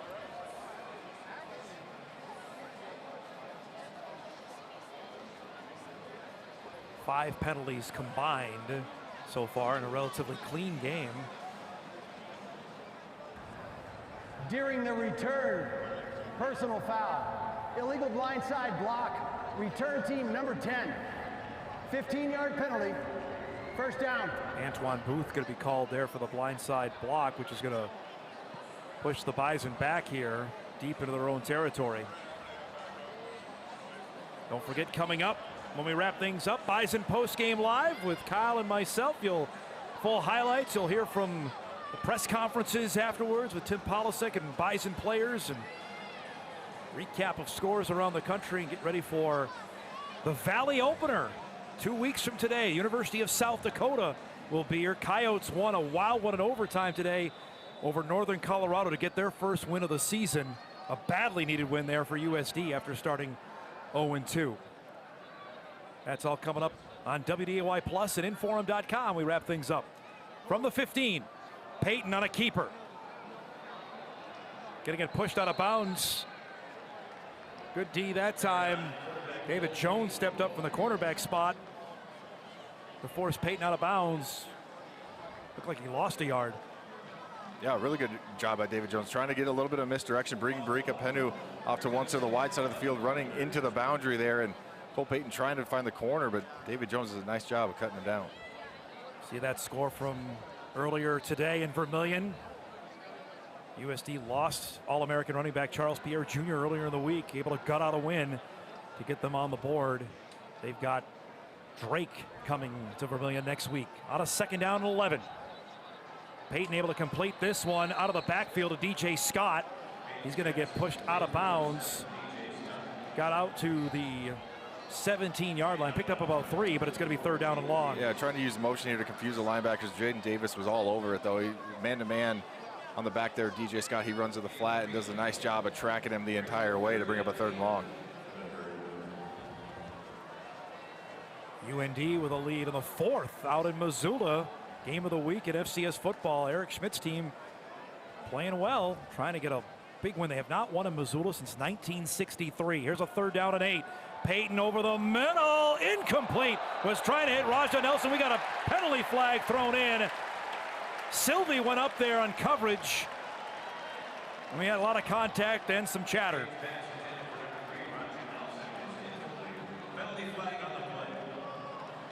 This looks like pass interference.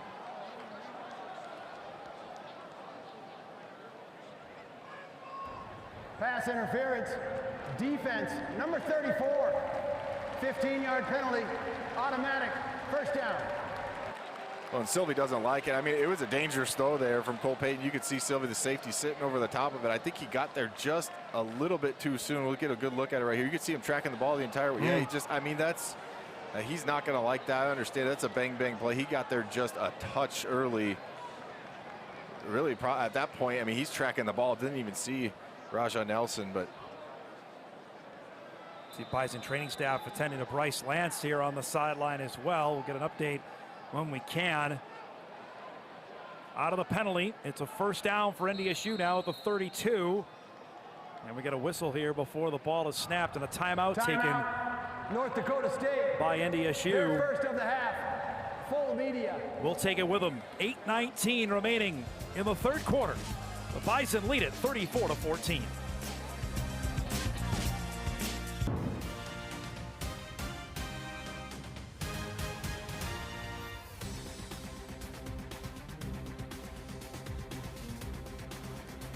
Good news for Bison fans. See that guy back out of the field.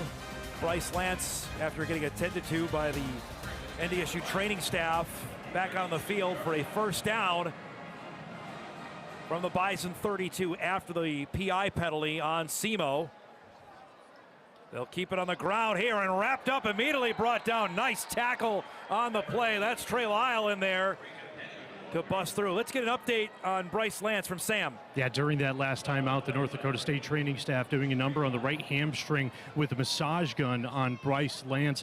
He was also getting plenty of fluids, Gatorades, waters during the break. He came out after the timeout, bouncing around. Looks like he's good to go the rest of the way. Thanks, Sam, for that Peterson Farm Seed sideline update. Good tackle there for loss by Lyle that broke through. It's a loss of 6. We'll bring up a second down and 16. So we near the halfway mark of the third. They'll keep it on the ground. Penu off the left side with some running room here. Still on his feet and able to drag a defender out to the 43-yard line. That was Riley went along for the ride. Oh, you're right, Dom. I mean, they had him dead to rights here. I mean, this is going to be a 5-6 yard gain, and you're going to see Brika Penu just keep on going, gets to the edge, and then right here just spinning, tumbling, finding a way to pick up a first down on second and long. He's just been doing that all year long. Needed 16 and got 17 for Penu, and a new set of downs for NDSU at the 43. Weremeyer, the fullback.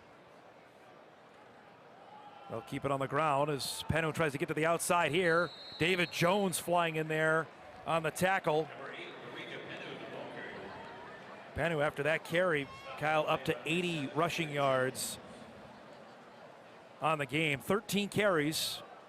Yeah, Politics wanted to get to that 20 number. Right, and just probably hasn't been quite as consistent. And you see right there, 91, Ja'Kias Brown does a nice job of getting off his block and forcing Penu to bubble. Again, we talked about this in the first half, bubble before he gets to the line of scrimmage and string that thing out.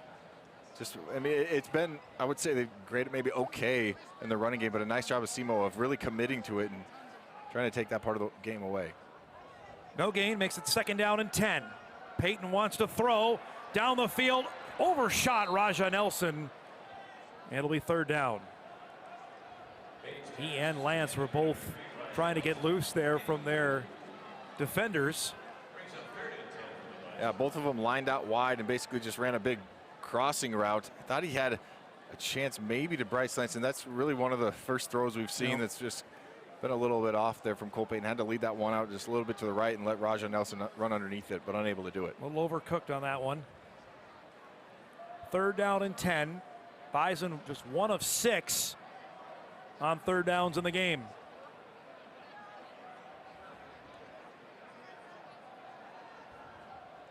Good pass pro here over the middle. Nelson wide open. He dropped the ball though. Good hit late as it was jarred loose by Amari Townsend, and it's going to be fourth down. Oh, a big time hit there from Amari Townsend because Raja Nelson streaking up the hash right there. And again, this is a good strike here. Good job of picking up the blitz there by Owen Johnson. Now you see he bobbled that before Townsend even got to him. Watch his eye. You can see his eyes at the last second go right to 14, barreling down on him. So Aaron Bickerton back in for his second punt. We haven't seen him since the first quarter. And then we got some movement from Simo before the ball was even snapped.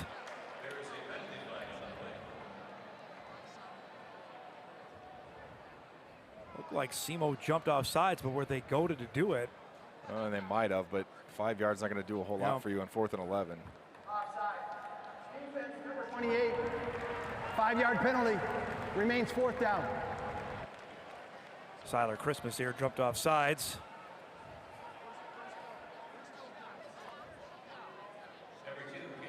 So they get an extra 5 to make it a 4th and 5. Bickerton with a little less room to work with here. Try to pin Simo deep. Drive kick here, and this is going to be too far. It's going to go into the end zone for a touchback. And Simo will take over at the 20-yard line, trailing by 20. Yeah, I almost thought Tim Posick might decline that for that very reason. I mean, Bickerton hits a driving, booming punt. It's almost one of those, weird to say, but they would have preferred those 5 extra yards, possibly pin them deep.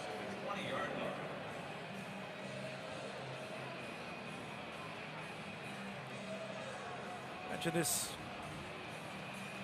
with Leatherwood, and I was visiting with Tom Batukowicz about this earlier in the week on Hot Mic and asked him about, is we got a snap here, and it doesn't look like anybody was ready for it. He'll sling that complete to Cheers.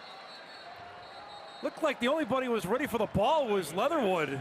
Nobody else on the line moved. I don't even know if he was ready for it. It looked like his center was ready to snap it. Yeah, the center's the only one that moves. Not a false start. Keenan Wilson was right there. Everyone was confused on that one. He told me something interesting, Kyle. He said, I'm not going to recruit any more mobile quarterbacks. I'm going to get a guy who can stop, who can stand back there and pass the football, which is so antithetical to the current game in both college and professional football. It's very interesting and probably worth a deeper dive into a conversation. But look, I mean, you want a guy that's mobile. Obviously, Leatherwood's a little bit, but you want a guy when the pocket breaks down to be able to move. But I understand you also don't want a guy to get hurt. But it is an interesting take from the head coach. They'll try a little reverse to Cheers, and he's going to get wrapped up. Nicely done by Ryan Jones. Senior from Frisco, Texas, in there on the tackle. Yeah, great recognition. You can see he's going to follow the tight end there, 33. Ryan Jones does a nice job of recognizing, not being fooled by everyone's going one way. He recognizes the reverse and comes up with a big tackle. And his reasoning, Matukowicz's reasoning was simple. Said, I don't want to get a guy hurt. You can stand back there. Running quarterbacks get hurt.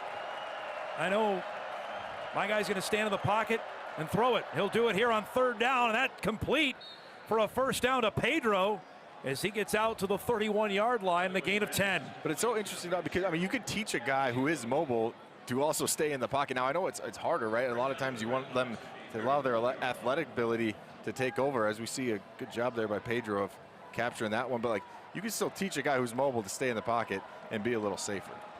Started his collegiate career. He's got more movement here. I put the jinx on it. I said the game has been clean, and we've got a bunch of penalties here since. Leatherwood started his collegiate career at Nevada. Ended up transferring, went to San Diego Mesa Community College. That's where Batukowicz found him. They needed to replace an all-time great. Paxton DeLaurent had been their starter the last 3 years and was a dynamite player. Twice over the OVC Player of the Year. Offense, number 50, 5-yard penalty, 1st down. DeLaurent was the reason why Simo won the OVC each of those years, and he went back in the portal and found Leatherwood. And I mentioned it earlier, a lot of people do a double take when they see the height and the size of him. According to the broadcast crew last week, he's the tallest Division I quarterback in the country right now, and 2nd tallest ever. Dan McGuire was a large man. Mark McGuire's brother, former NFL quarterback. That slid out here to Cam Robinson.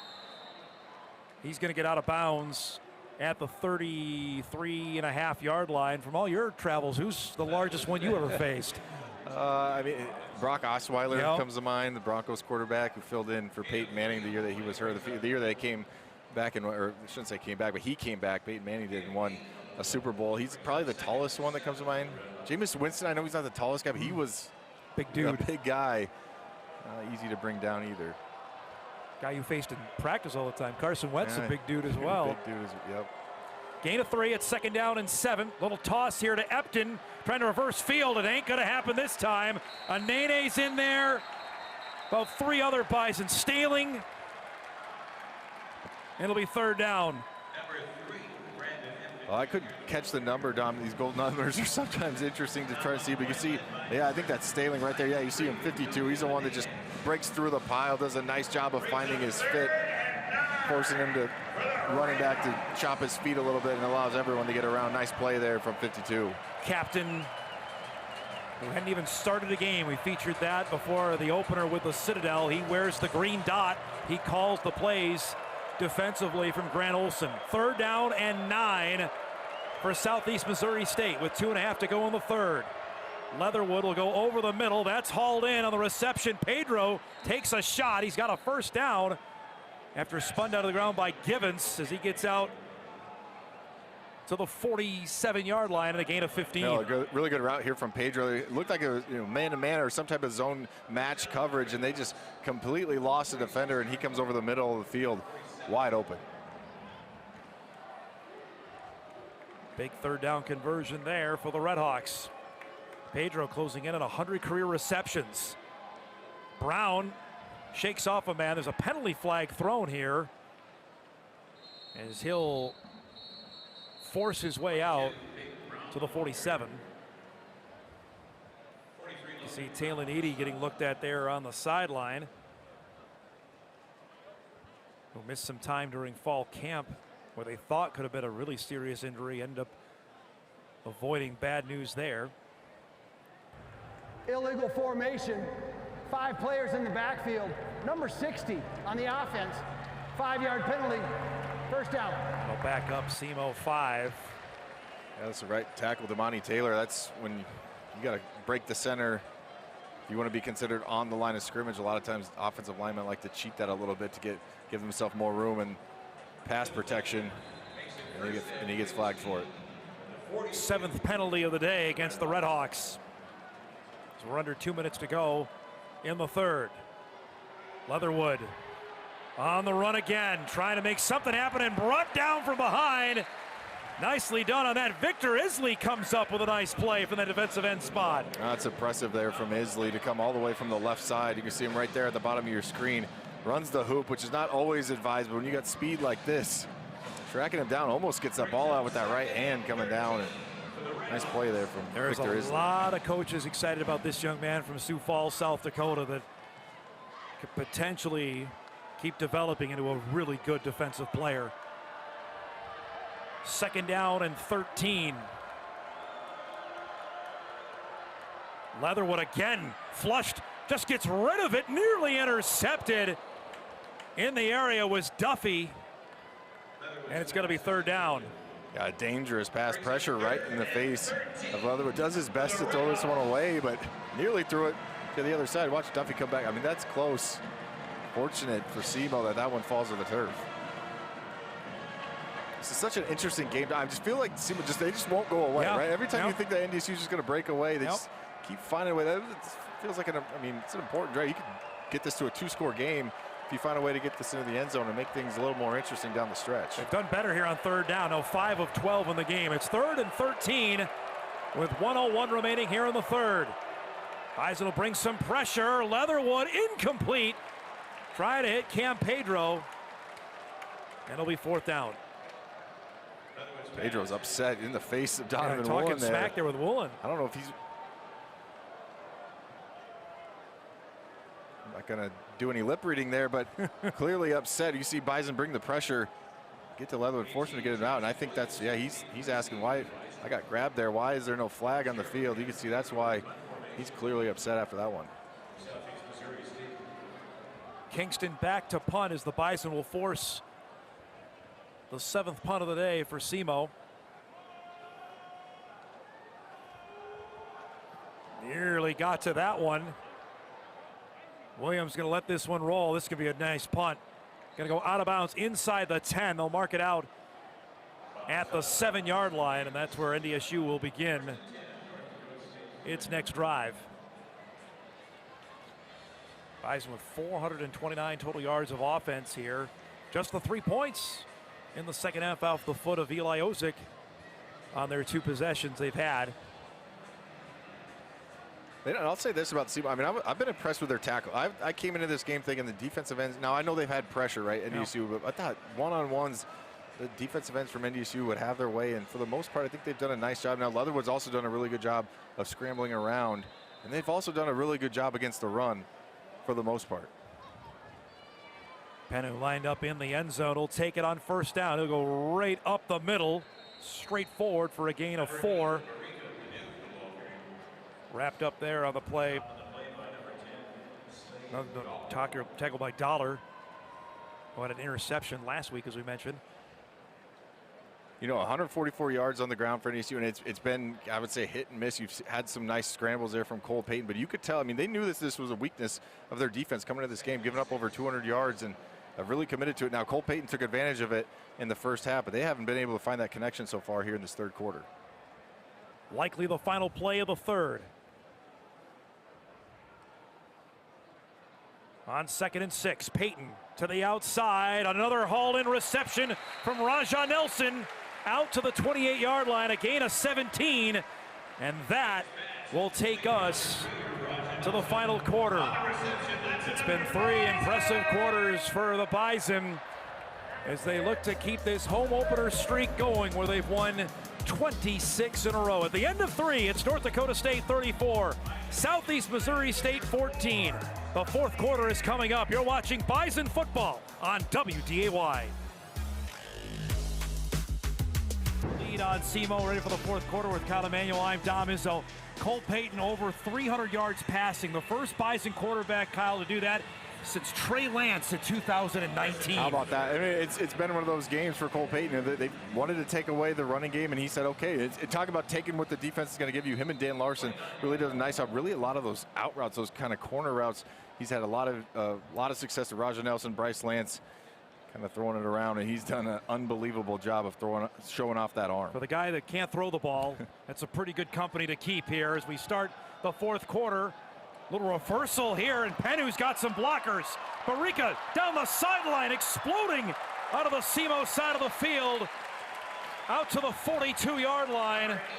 That's a gain of 32. And really a great play call. Take advantage of the aggressiveness. We've seen Simo really trying to get after the run, trying to get after the passer. Take advantage of that. Let them all get upfield and block themselves. And then you see how many green hats, white jerseys are out in front, leading Barica Penhu down the sideline.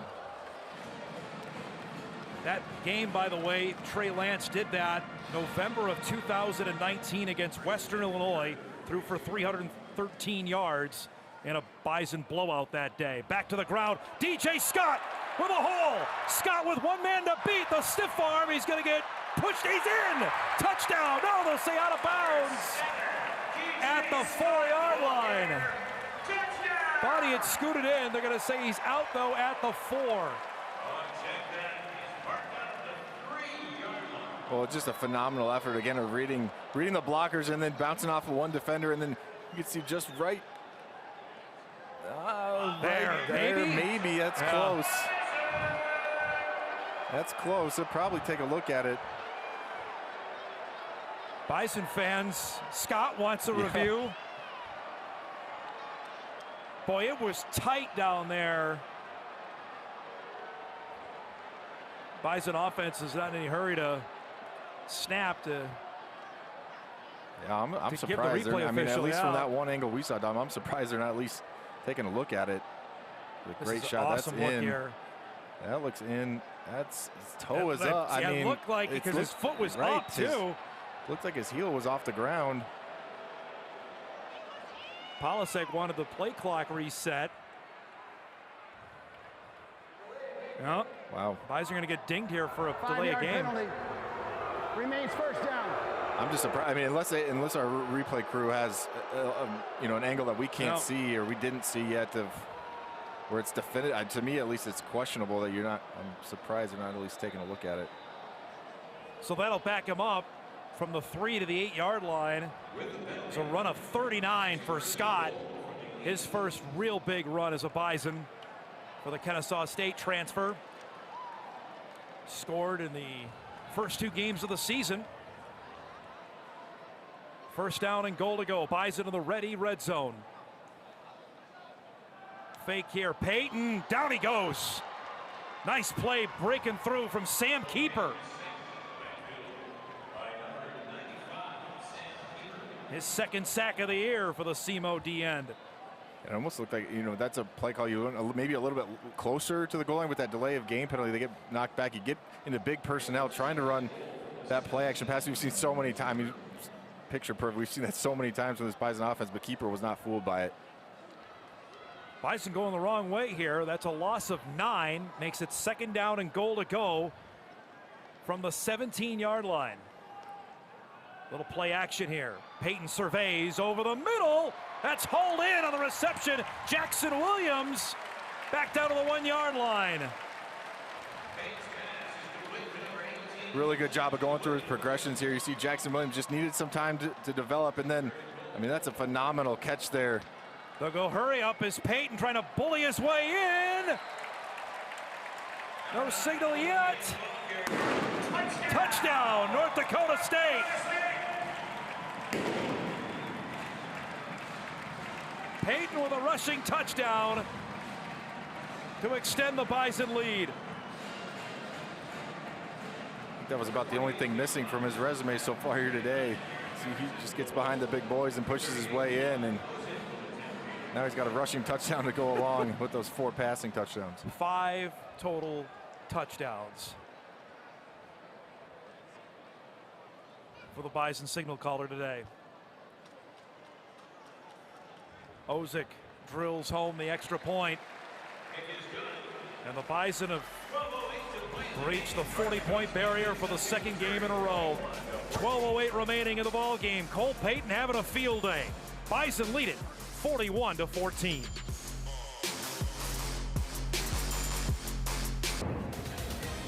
Bison football is brought to you by Shields. Be sure to stop by Shields for all your hunting needs this fall. Nodak Insurance, Recover Human Insurance recap here. 7 plays, 93 yards, 3:39 off the clock. Cole Payton with his first rushing touchdown of the season makes it now a 41-14 North Dakota State lead. Payton now has the 3rd most passing yards in a single game in Bison football history at 348 yards today. Steve Walker and Greg Gorder, the only 2 with more than that as this kick goes through the end zone. Let's go down to Sam. Yeah, Dom, towards the end of the 3rd quarter, safety Taylor Edie was getting checked out by the team doctors here on the sideline. They were looking at the right side of his torso. Now, the good sign was that he was adamant that he was okay. He was able to get back up with the team and just rejoin the team for the last kickoff there. Good news for North Dakota State. Thanks, Sam, for that Peterson Farm Seed sideline update. Edie with a fumble recovery last week, Kyle, at that first half barrage that NDSU put on Tennessee State. The numbers are shaking my head at what Cole Payton has done today. 5 combined touchdowns after what has just been a, can't say, a flawless first 3 games as a starting quarterback.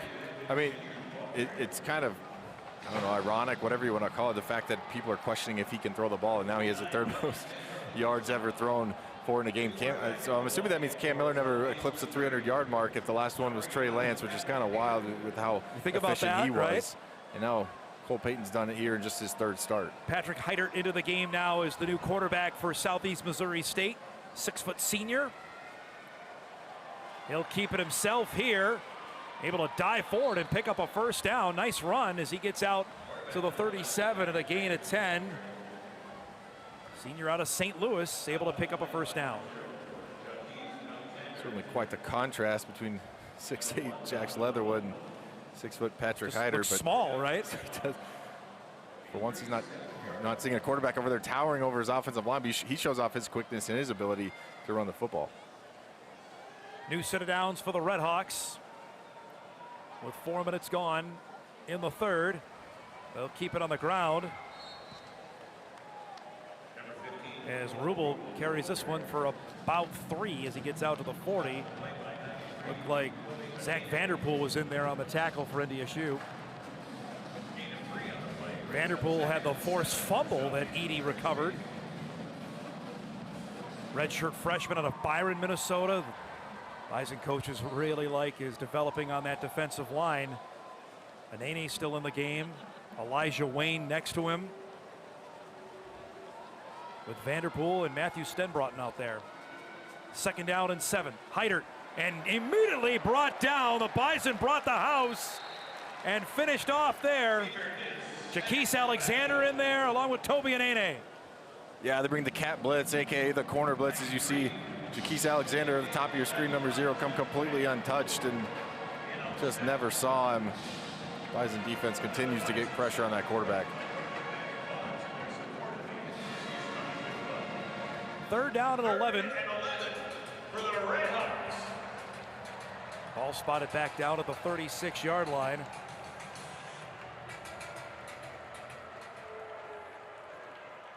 Fourth sack of the game for the Bison defense. Heidert again dancing around, and Nene's got him and brings him down. Second of the game. We got a penalty flag, though, thrown in after the play.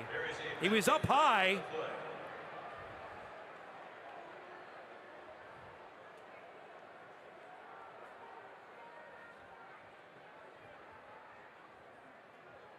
That's the one thing they're going to do, Kyle, is make sure to protect the quarterback, especially around the head area. I might have seen him mouth horse collar tackle. He was up high. It's tough to see from our angle exactly where he got a hold of Heidert. Personal foul. Illegal horse collar tackle. Defense. 15-yard penalty from the previous spot. Automatic first down. Let's take a look. Well, it's impressive either way that he's able to fight over the top. He's got him. You can't even really tell from there. I thought he had the back of his jersey. The foul was on number 93. It's a fantastic play by an unbelievable effort. I mean, you can't fault him there. He's just trying to grab and claw and find anything he can of Heidert, and it came so late.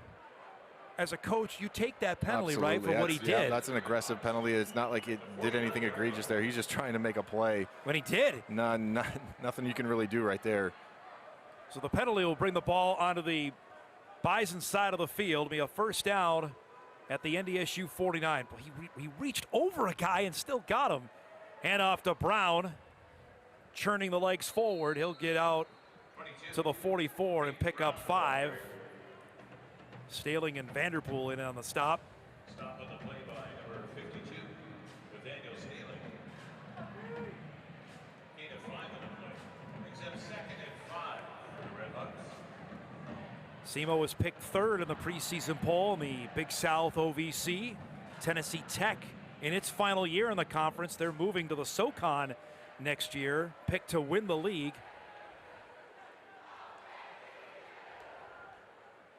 They'll keep it on the ground here with Brown. Nice little jump cut there. Got a couple yards out to the 41. 22. Picked up 3, and it's going to be third down. Yeah, it's kind of a different formation that we've seen from Simo throughout this game. Putting in both running backs, Upton Jr. and Brown as well. Trying to find something in the run game.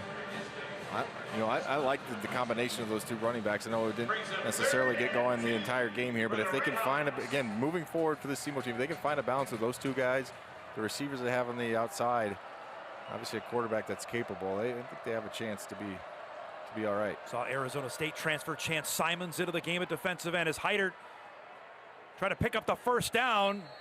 Ray James in on the tackle, but he got the first down, and Simo will stay on the field. Yeah, once again, you see the speed from Heidert. Does a nice job of just holding that defense just long enough, just forcing them to stay in cover just long enough as he scrambles out to the right side there. Gives them enough yards to pick up the first down. Clock running as we're down to the final 7:20 of this one.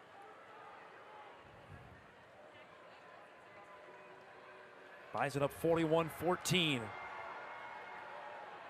Heidert goes over the middle. That one hauled in, then dropped. Or did he take it away?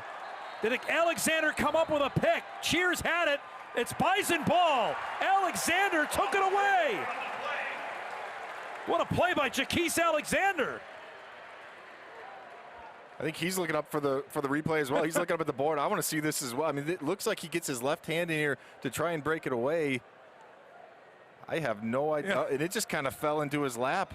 I think he takes it away with the left hand right there, and as he turns over, just falls into his lap. Look at that. It was on his hip. And the awareness to even know the ball's there. I'm assuming he's not expecting the ball to be laying in his lap. The ruling on the field is an interception.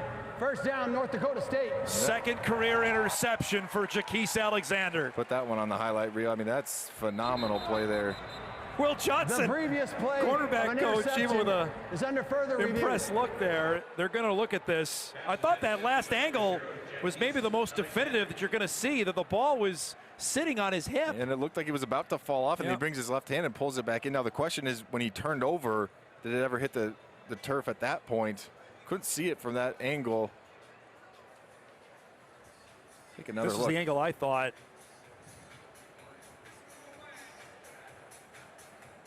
Right there, that ball's not on the I ground. don't think it's on the ground, and he secures it. And again, so it's, and you can't see it, and it's ruled an interception. So if you can't see it while he's rolling over, and that's the only part I think you could say, Dom, is if when he's rolling over, if that ball hit the turf, but I don't think it did. What a play there by Jaquise Alexander. But that's one you think you're hoping that you just broke it up, right? So for him, and then you see his head pop back. I don't know how he even knows the ball is on. How Look he at feels that. it. That is amazing. His head is still back. I don't know how he knows the ball is there unless he just felt it. Unbelievable. Young man that battled injuries last year, in and out of the lineup, finally became a stable force on the back end after he started 8 games in 2023. We remember that at the cornerback spot. That whole unit came back minus Marcus Shepard from graduation last year. We haven't had a chance to talk about the secondary because they haven't been tested in the first 2 games. Tyler Downs will tell us what's up. The ruling on the field of an interception is upheld. First down, North Dakota State. That's a phenomenal play by Jaquise Alexander.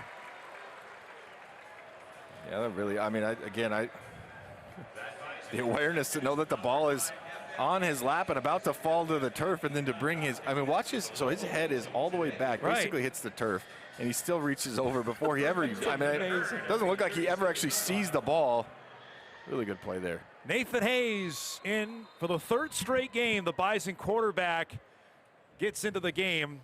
That tells you anything how the season's been going for the Bison, as Owen Johnson will get the carry here as he gets out to the 41-yard line before he's met on the tackle by Amari Townsend. Well, not only has Nathan Hayes gotten in every game, but he's looked pretty impressive. I know there's chatter around town of his ability to throw the ball. It just looks effortless. Got to be really excited. 2 touchdown passes already on the season. Hit Mekhi Collins on a 68-yarder last week against Tennessee State. Isaiah St. Romain the week prior to that. As we get a stoppage here before the ball was snapped. This from the Play back clock judge. operator, please put 25 seconds on the play clock. Now, this reminder as well, this is not the final non-conference game for the Bison.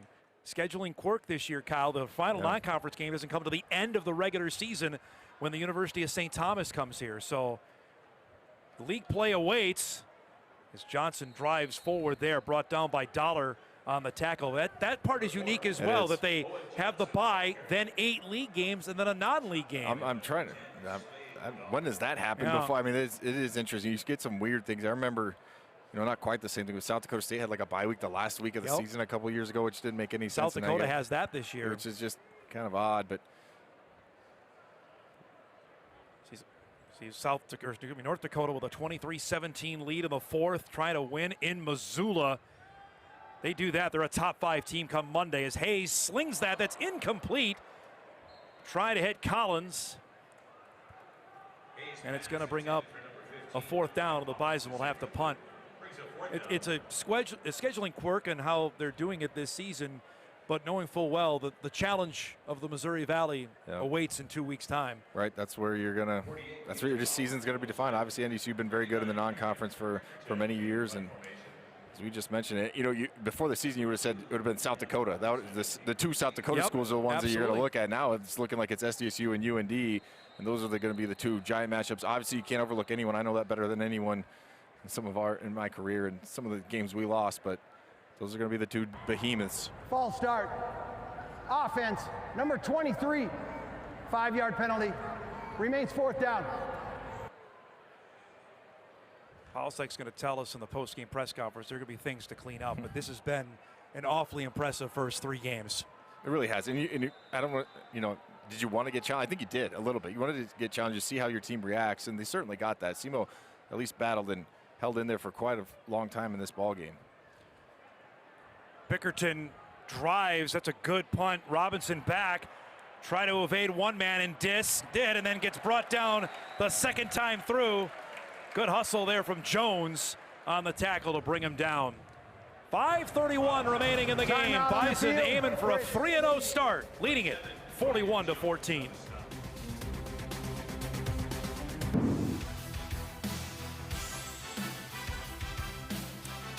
Coming up, we'll select the Novak Insurance Company Player of the Game. We'll do that. We wrap things up on this Saturday afternoon in Fargo, 41-14. North Dakota State with the lead on Southeast Missouri State out of Cape Girardeau, Missouri. It was a 7-7 game. Bison were up 31-14 at halftime as Heinert ripped down, and Victor Isley having his coming out party. Nice play there. Let's go down for an update to Sam. Yeah, after that last punt, linebacker Donovan Wolin came hobbling back to the sideline. The training staff with the massage gun again going at the right hamstring. Now they gave him some fluids as well. Looks like he's back up. He got some jokingly words of encouragement from Jackson Dudenheffer and Logan Larson. He's back up smiling with the team. So good sign there for NDSU. It's a muggy day outside, Kyle. I don't know if that contribute here to the humidity inside the building as Heinert slings to Bryson Burns. James in there on the tackle. Well, I think it's cramping. I mean, that's the only way people are coming up and smiling. I even saw Jim Kramer in the break coming up and smiling. I think Bryce Lance had the same issue. Yep. You know, just an observation. We're usually freezing in the Fargodome. It's a little warmer today, so I don't know if that has something to do with it, but plenty of fluids, and it sounds like he'll be just fine. 4.5 remaining in the ball game. 3rd down and 7. Heinert, the backup quarterback, under pressure here and brought down on the play. Elijah Wayne tracked him down.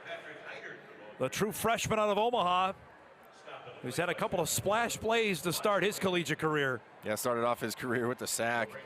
Does a good job of just coming around and keep it extension. You see with the left arm, and then just tracking the quarterback. Good job by NDSU of getting pressure. Heinert tried to escape, but you have Elijah Wayne right there to make the play. Williams back at his own 40-yard line to receive the punt from Ryan Kingston. A little rugby-style punt here as he waits. Williams fair catches this at the 43, and that's where the Bison offense will take over. 3.5 to go in the game. NDSU staring at a 3-0 start, up by 27.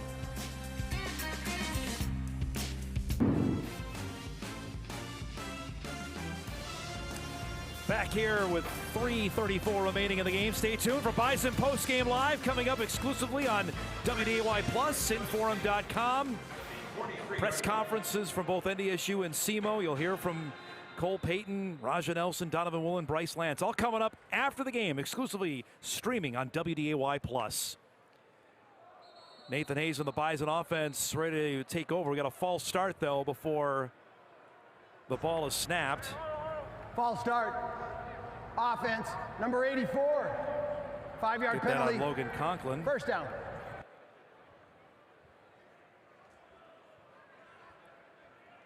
So back NDSU up to the 38. Have we reached the threshold we can now talk about the uniforms? I've waited 3.5 minutes to go in the game here.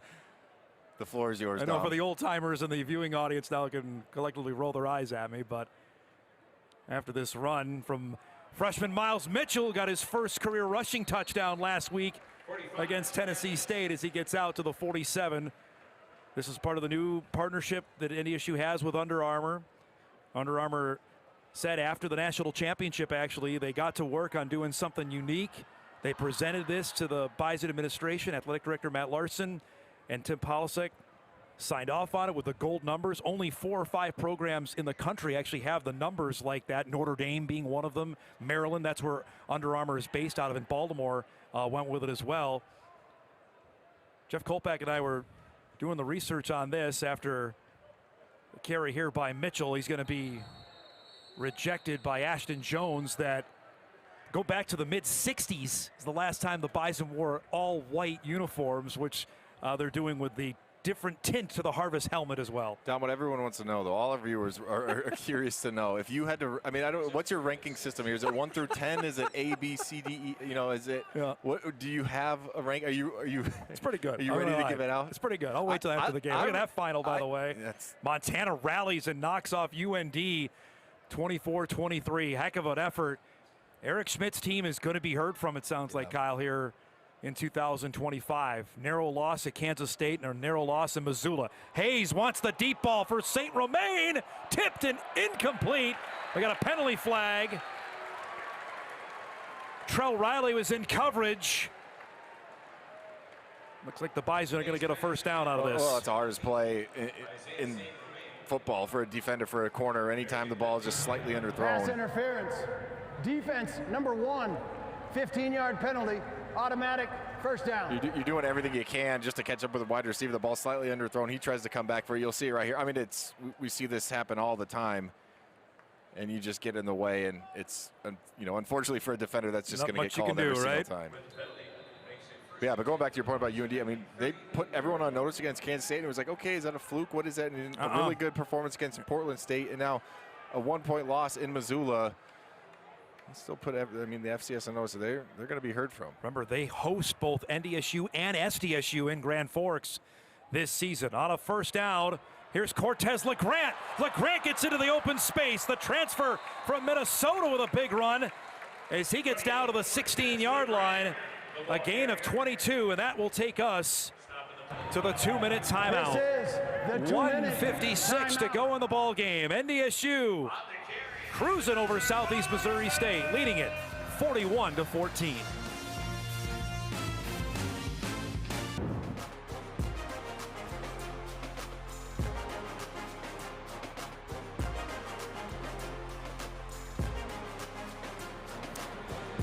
.156 to go in the ball game. NDSU, after a 22-yard run by Cortez LeGrant, has a first down at the Simo 16-yard line. Had some substitution changes here. Everybody's good to go. Mitchell is the back.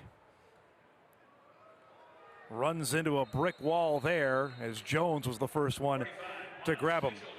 The Nodak Insurance Company player of the game, who else would it be? Cole Payton. Look at these numbers today. 348 passing yards, third highest in school history, 4 touchdowns, 53 rushing yards, and a rushing touchdown. No, he did everything. I mean, it wasn't, again, just sitting in a clean pocket. It was scrambling around. It was making plays when they weren't there. I mean, obviously you're aided right here with about 70 yards from Bryce Lance with just a pitch and catch. But it was, it wasn't that. It was a lot of Cole Payton doing a lot of really good things and really showing off pinpoint accuracy down the field when they unleashed the full potential of this passing game.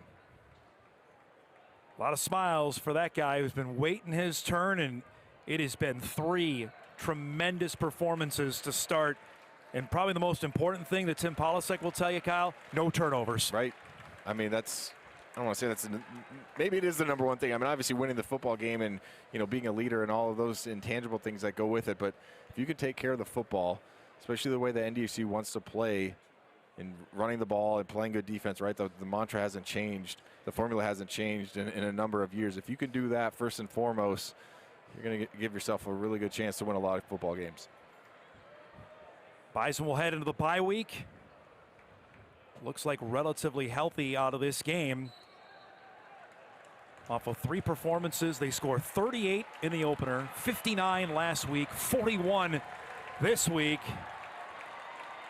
And NDSU with the win today picks up its 200th career win inside this building. It opened in 1993. The Bison now are 229 inside the Fargodome after today's 41-14 win over Southeast Missouri State. They'll improve to 3-0 and look awfully sharp as they get ready for Missouri Valley Football Conference play in just a couple weeks. Yeah, and they also improved to 90-6 against non-conference opponents since 2011. Man. Pretty phenomenal stuff going on, and Coach Polasek just continued the tradition and done a really good job since taking over late in 2023. That guy gets into the end zone for the first time this season. Another big-time receiving day for him. And Tim Polasek standing by with our guy Sam Getzinger. Sam? Hey, thanks, Tom. Tim, 3-0 to start the season. What can you say about the home opener win today? Well, it's big time. I thought the students really showed up. The energy and the excitement prior to the game, and then the fans came here. It's special. We need to continue to play well so they keep showing up. It's important with the energy. I saw a lot of people in the stands today shake their head in disbelief watching what Cole Payton did today. Well, what can you say about his performance throughout this game? Hey, listen, Joel Bershauner's doing a good job. And this offense and the system is becoming more and more quarterback friendly, and I like how we're training these guys. But for him to come out here and be that accurate on some difficult throws, and then once again, Raj with a big play, some really good scheme stuff from Coach Larson, but the players got to go execute it. I'm really happy with Cole's first 3 games, and I think we can get some things cleaned up fundamentally. What's the assessment on the defense today after giving up a couple of early scores?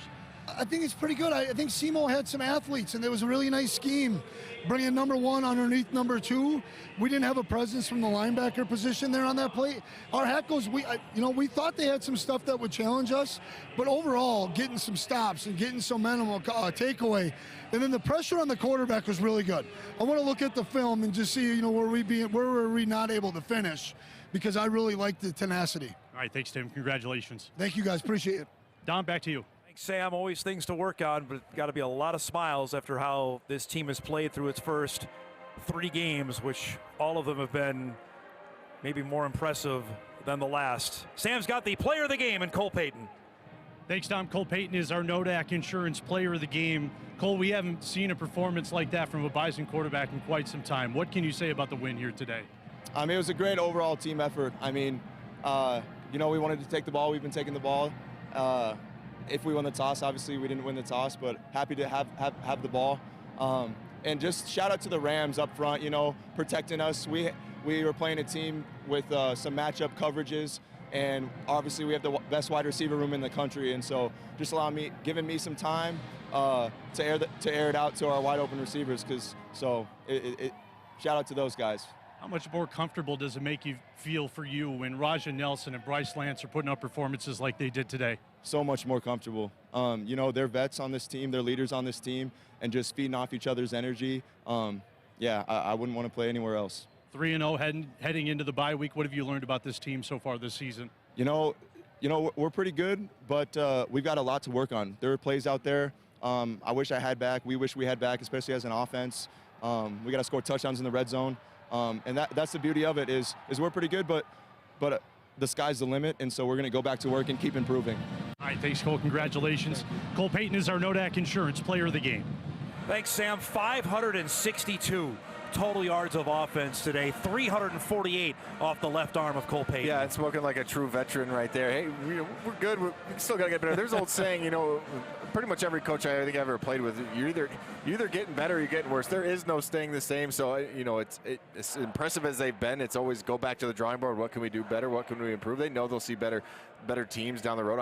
I thought Simo actually played really well in this game. Probably, maybe even a little bit better than I expected. And they were able to handle it. As you mentioned, Don, over 560 yards of offense. You felt like your defense, it wasn't quite as good. 217 total yards. Yep. They still played really, really well. Outside of the one big play, they still were solid throughout the entire ball game. Let's go through some scores here before we sign off on this Saturday afternoon. A stunner there in Missoula. Montana rallies late and knocks off UND 24-23. Heck of a game from the Fighting Hawks, who are 1-2 before they come home next week before conference play begins. Youngstown State with a nice effort, down 10 in the fourth quarter, and East Lansing against Michigan State out of the Big Ten. Bo Brungard, quarterback to watch as well. The Bison will see the Penguins coming up on Halloween. That's a 34-24 score there. Coming up in just a few minutes, South Dakota State at 2-0, and they've been really impressive, Kyle, to start their season with a big win at Montana Everyone State. thought the sky was falling. They lose their coach. They lose everyone. They lose their quarterback, and however many transfers that went with them or with their head coach to Washington State, and they said, hey, we're still here. They go to Bozeman, and they knock off Montana State, and have to have a feeling they'll take care of Drake as well.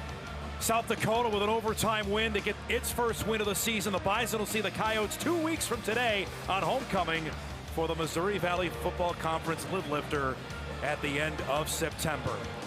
That'll wrap up our home opener here for the Bison, who keep their home opener streak going. They've not lost in this building to start the season since 1998.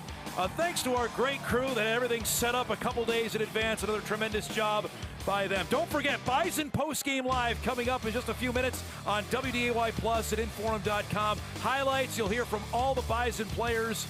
There were huge factors in this game. Tim Polisic, you'll also hear from Simo as well. For Sam Getzinger, Kyle Emanuel, our great spotter, Grant Hubbard, our tremendous crew. I'm Dom Izzo. Thanks so much for watching Bison football on WDAY. North Dakota State is 3-0 to start 2025. Enjoy the rest of your college football Saturday.